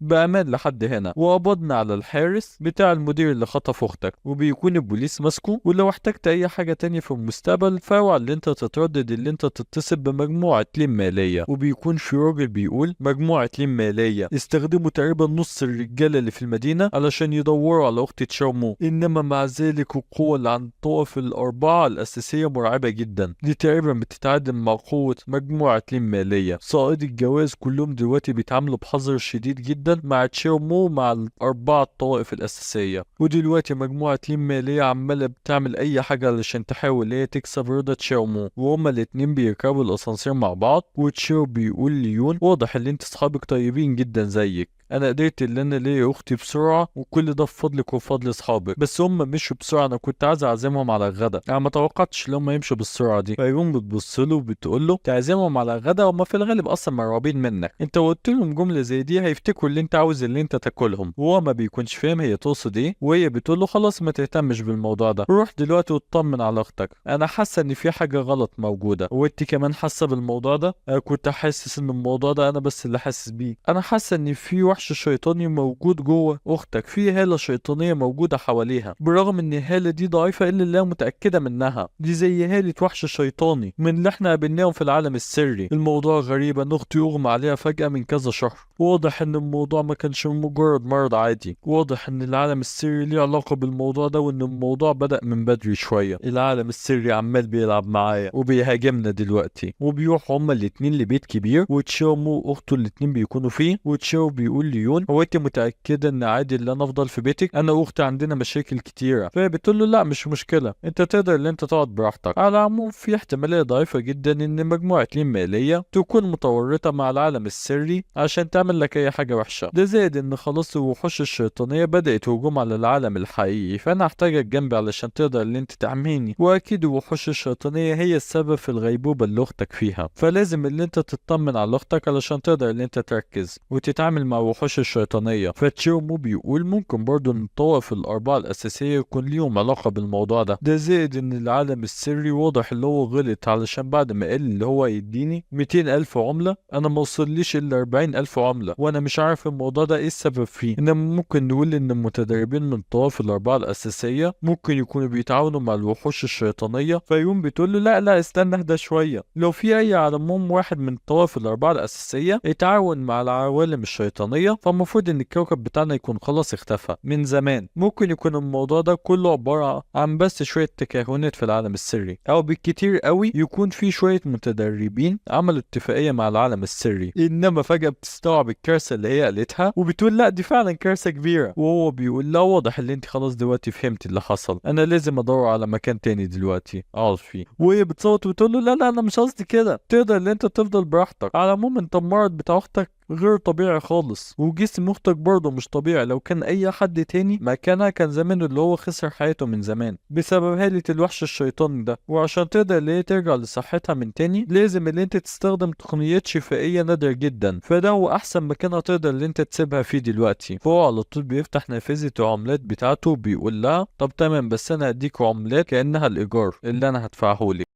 خلاص تمام براحتك، اعمل اللي انت عاوزه، انت كده كده هتعوز اللي انت تدفع عشان تفضل هنا براحتك، ابعت لي مثلا 2000 او 3، ده هيكفي اوي عشان تقدر اللي انت تقعد هنا براحتك.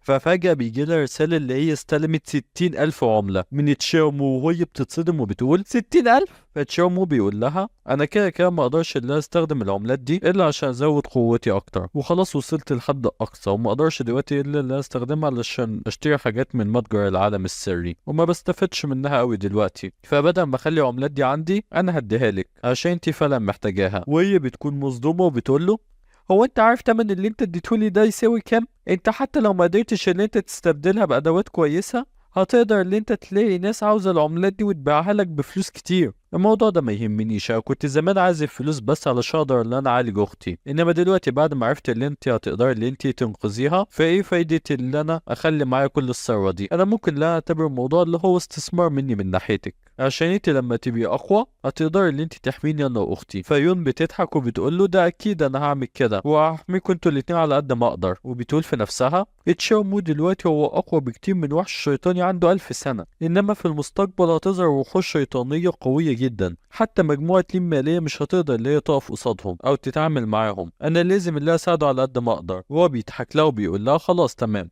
وبنروح بعد كده المكان تاني، وبيكون في حد عمال بيزعق وبيقول هو انا فين شريحة اللحم بتاعتي؟ انتوا ليه عمالين بتتأخروا عليا في الطلب بتاعي؟ انتوا عاوزين ان انا اقفل لكم المحل ده؟ فالجرسون بيقول له من فضلك يا بالاسفي دقيقتين بس وطلبك هيكون جاهز. والناس اول ما بتشوفه بتبدأ اللي هي تتعرف عليه، وبيقولوا مش ده المدير بتاع مجموعة لين مالية؟ هو عنده الجرأة اللي هو يخرج علشان ياكل كده بره كأنه ما عملش اي حاجة. ففي حد بيسأل هو عمل ايه، فالتاني بيقول له انت ما تعرفش، ده عمل مشكلة مع المصنف الأول في العالم السري اللي اسمه تشاومو، وحصل قتال كبير لدرجة إن نتيجة القتال ده إن حديقة التسلية كلها انفجرت، واول ما الحديقه بانت كان في مخبأ كبير لمجموعه لين ماليه تحت الحديقه. فاللي قدامه بيستغرب وبيقول بجد هو كل ده حصل؟ امال ليه انا ما سمعتش اي حاجه عنه ولا عرفت حاجه عن الموضوع ده؟ وبيمسك موبايله وبيقعد يقلب فيه. فاللي قدامه بيقول له طبيعي اللي انت مش هتلاقي اي حاجه عن الموضوع ده، عشان الموضوع ده كله اتحذر ان اي حد يتكلم عليه او ان يتسرب له اي صور او معلومات، وكل المعلومات عنه اتخفت. وفجأة في حد بيدخل وبيجي جنب المدير، والمدير بيستغرب، واول ما بيشوفه بيقول اخويا هو انت ايه اللي جابك هنا؟ ده عدت فترة طويلة من اخر مرة شفتك. فاخوه على طول بيبص له وبيقول خدوه. وفي اتنين بيجوا بيسحبوه بيقولوا حاضر يا رئيس، وبيسحبوه على طول على بره. وهو بيقعد يقول طب استنى بس شريحة اللحم بتاعتي لسه ما جهزتش انا جعان. وبيجي الليل وبنشوف في زواق كده مدير مجموعة لين مالية وهو مضروب، واخوه بيكون واقف وهو اللي بيضربه وبيقول انا تعبت دلوقتي علشان اعمل حجز الصوت ده علشان صوتك ما يطلعش لبره ومحدش يسمع الضرب ده، وانت عارف انت اصلا انت غلطت في ايه؟ ايوه انا ما كانش لازم ان انا اعمل مشاكل مع تشاومو واخلي كل حاجه تتكشف كده. لا يا غبي، اللي انت غلطت فيه اللي انت ما قدرتش اللي انت تقتل تشاومو. انت كل القرف اللي بتعمله بيبقى عباره عن زباله بطال اللي انا صلحه وراك، وانت عرضت مجموعة لين مالية لخسارة كبيرة قوي. اي حد يجي علينا لازم اللي احنا نقتله تحت اي ظرف. وانا اصلا كان عندي حاجات مهمة جدا كان المفروض اللي انا اعملها، انما بسببك انا دلوقتي متعطل عنها عشان احل مشاكلك. بس واضح لا لازم اديك النهاردة درس ما تنساهوش، لانك عمال بتدمج ما بين شغلك ومشاعرك الشخصية. وبيعدي كام دقيقة وهو بيقول هو انت لسه ما خلصتش ضرب فيا؟ انت لسه عايز تضربني تاني؟ فساعتها بيظهر صوت بيقول له هو انت بتتكلم عن اخوك الكبير؟ هو خلص مشي من شويه بقاله 10 دقايق. فهو بيقول جو من امتى وانت هنا؟ ففجاه بيظهر الراجل بشعر ابيض وبيقول من ساعه ما انت اتجريت للمكان ده. صحيح انت لسه جاي من العالم السري بس ما كنتش انت محط الانظار هناك، كانت شاومو. فابو شعر ابيض بيقول له اسكت انت مش فاهم حاجه، انا ما كنتش عايز بمزاجي اللي انا اكون محط الانظار عشان كان في ناس عندهم زراعه كويسه، فانا كنت محتاج اللي انا اعرفهم الاول، وبصراحه انا اصلا لحد دلوقتي مش بثق فيك. فهو بيضحك وبيقول له طب انت دلوقتي ايه اللي انت هتعمله؟ واصلا انت عايز تعمل ايه بيا؟ انا دلوقتي مجرد واحد مضروب ومرمي في الزباله، ايه هيكون فايدتي بالنسبه لك؟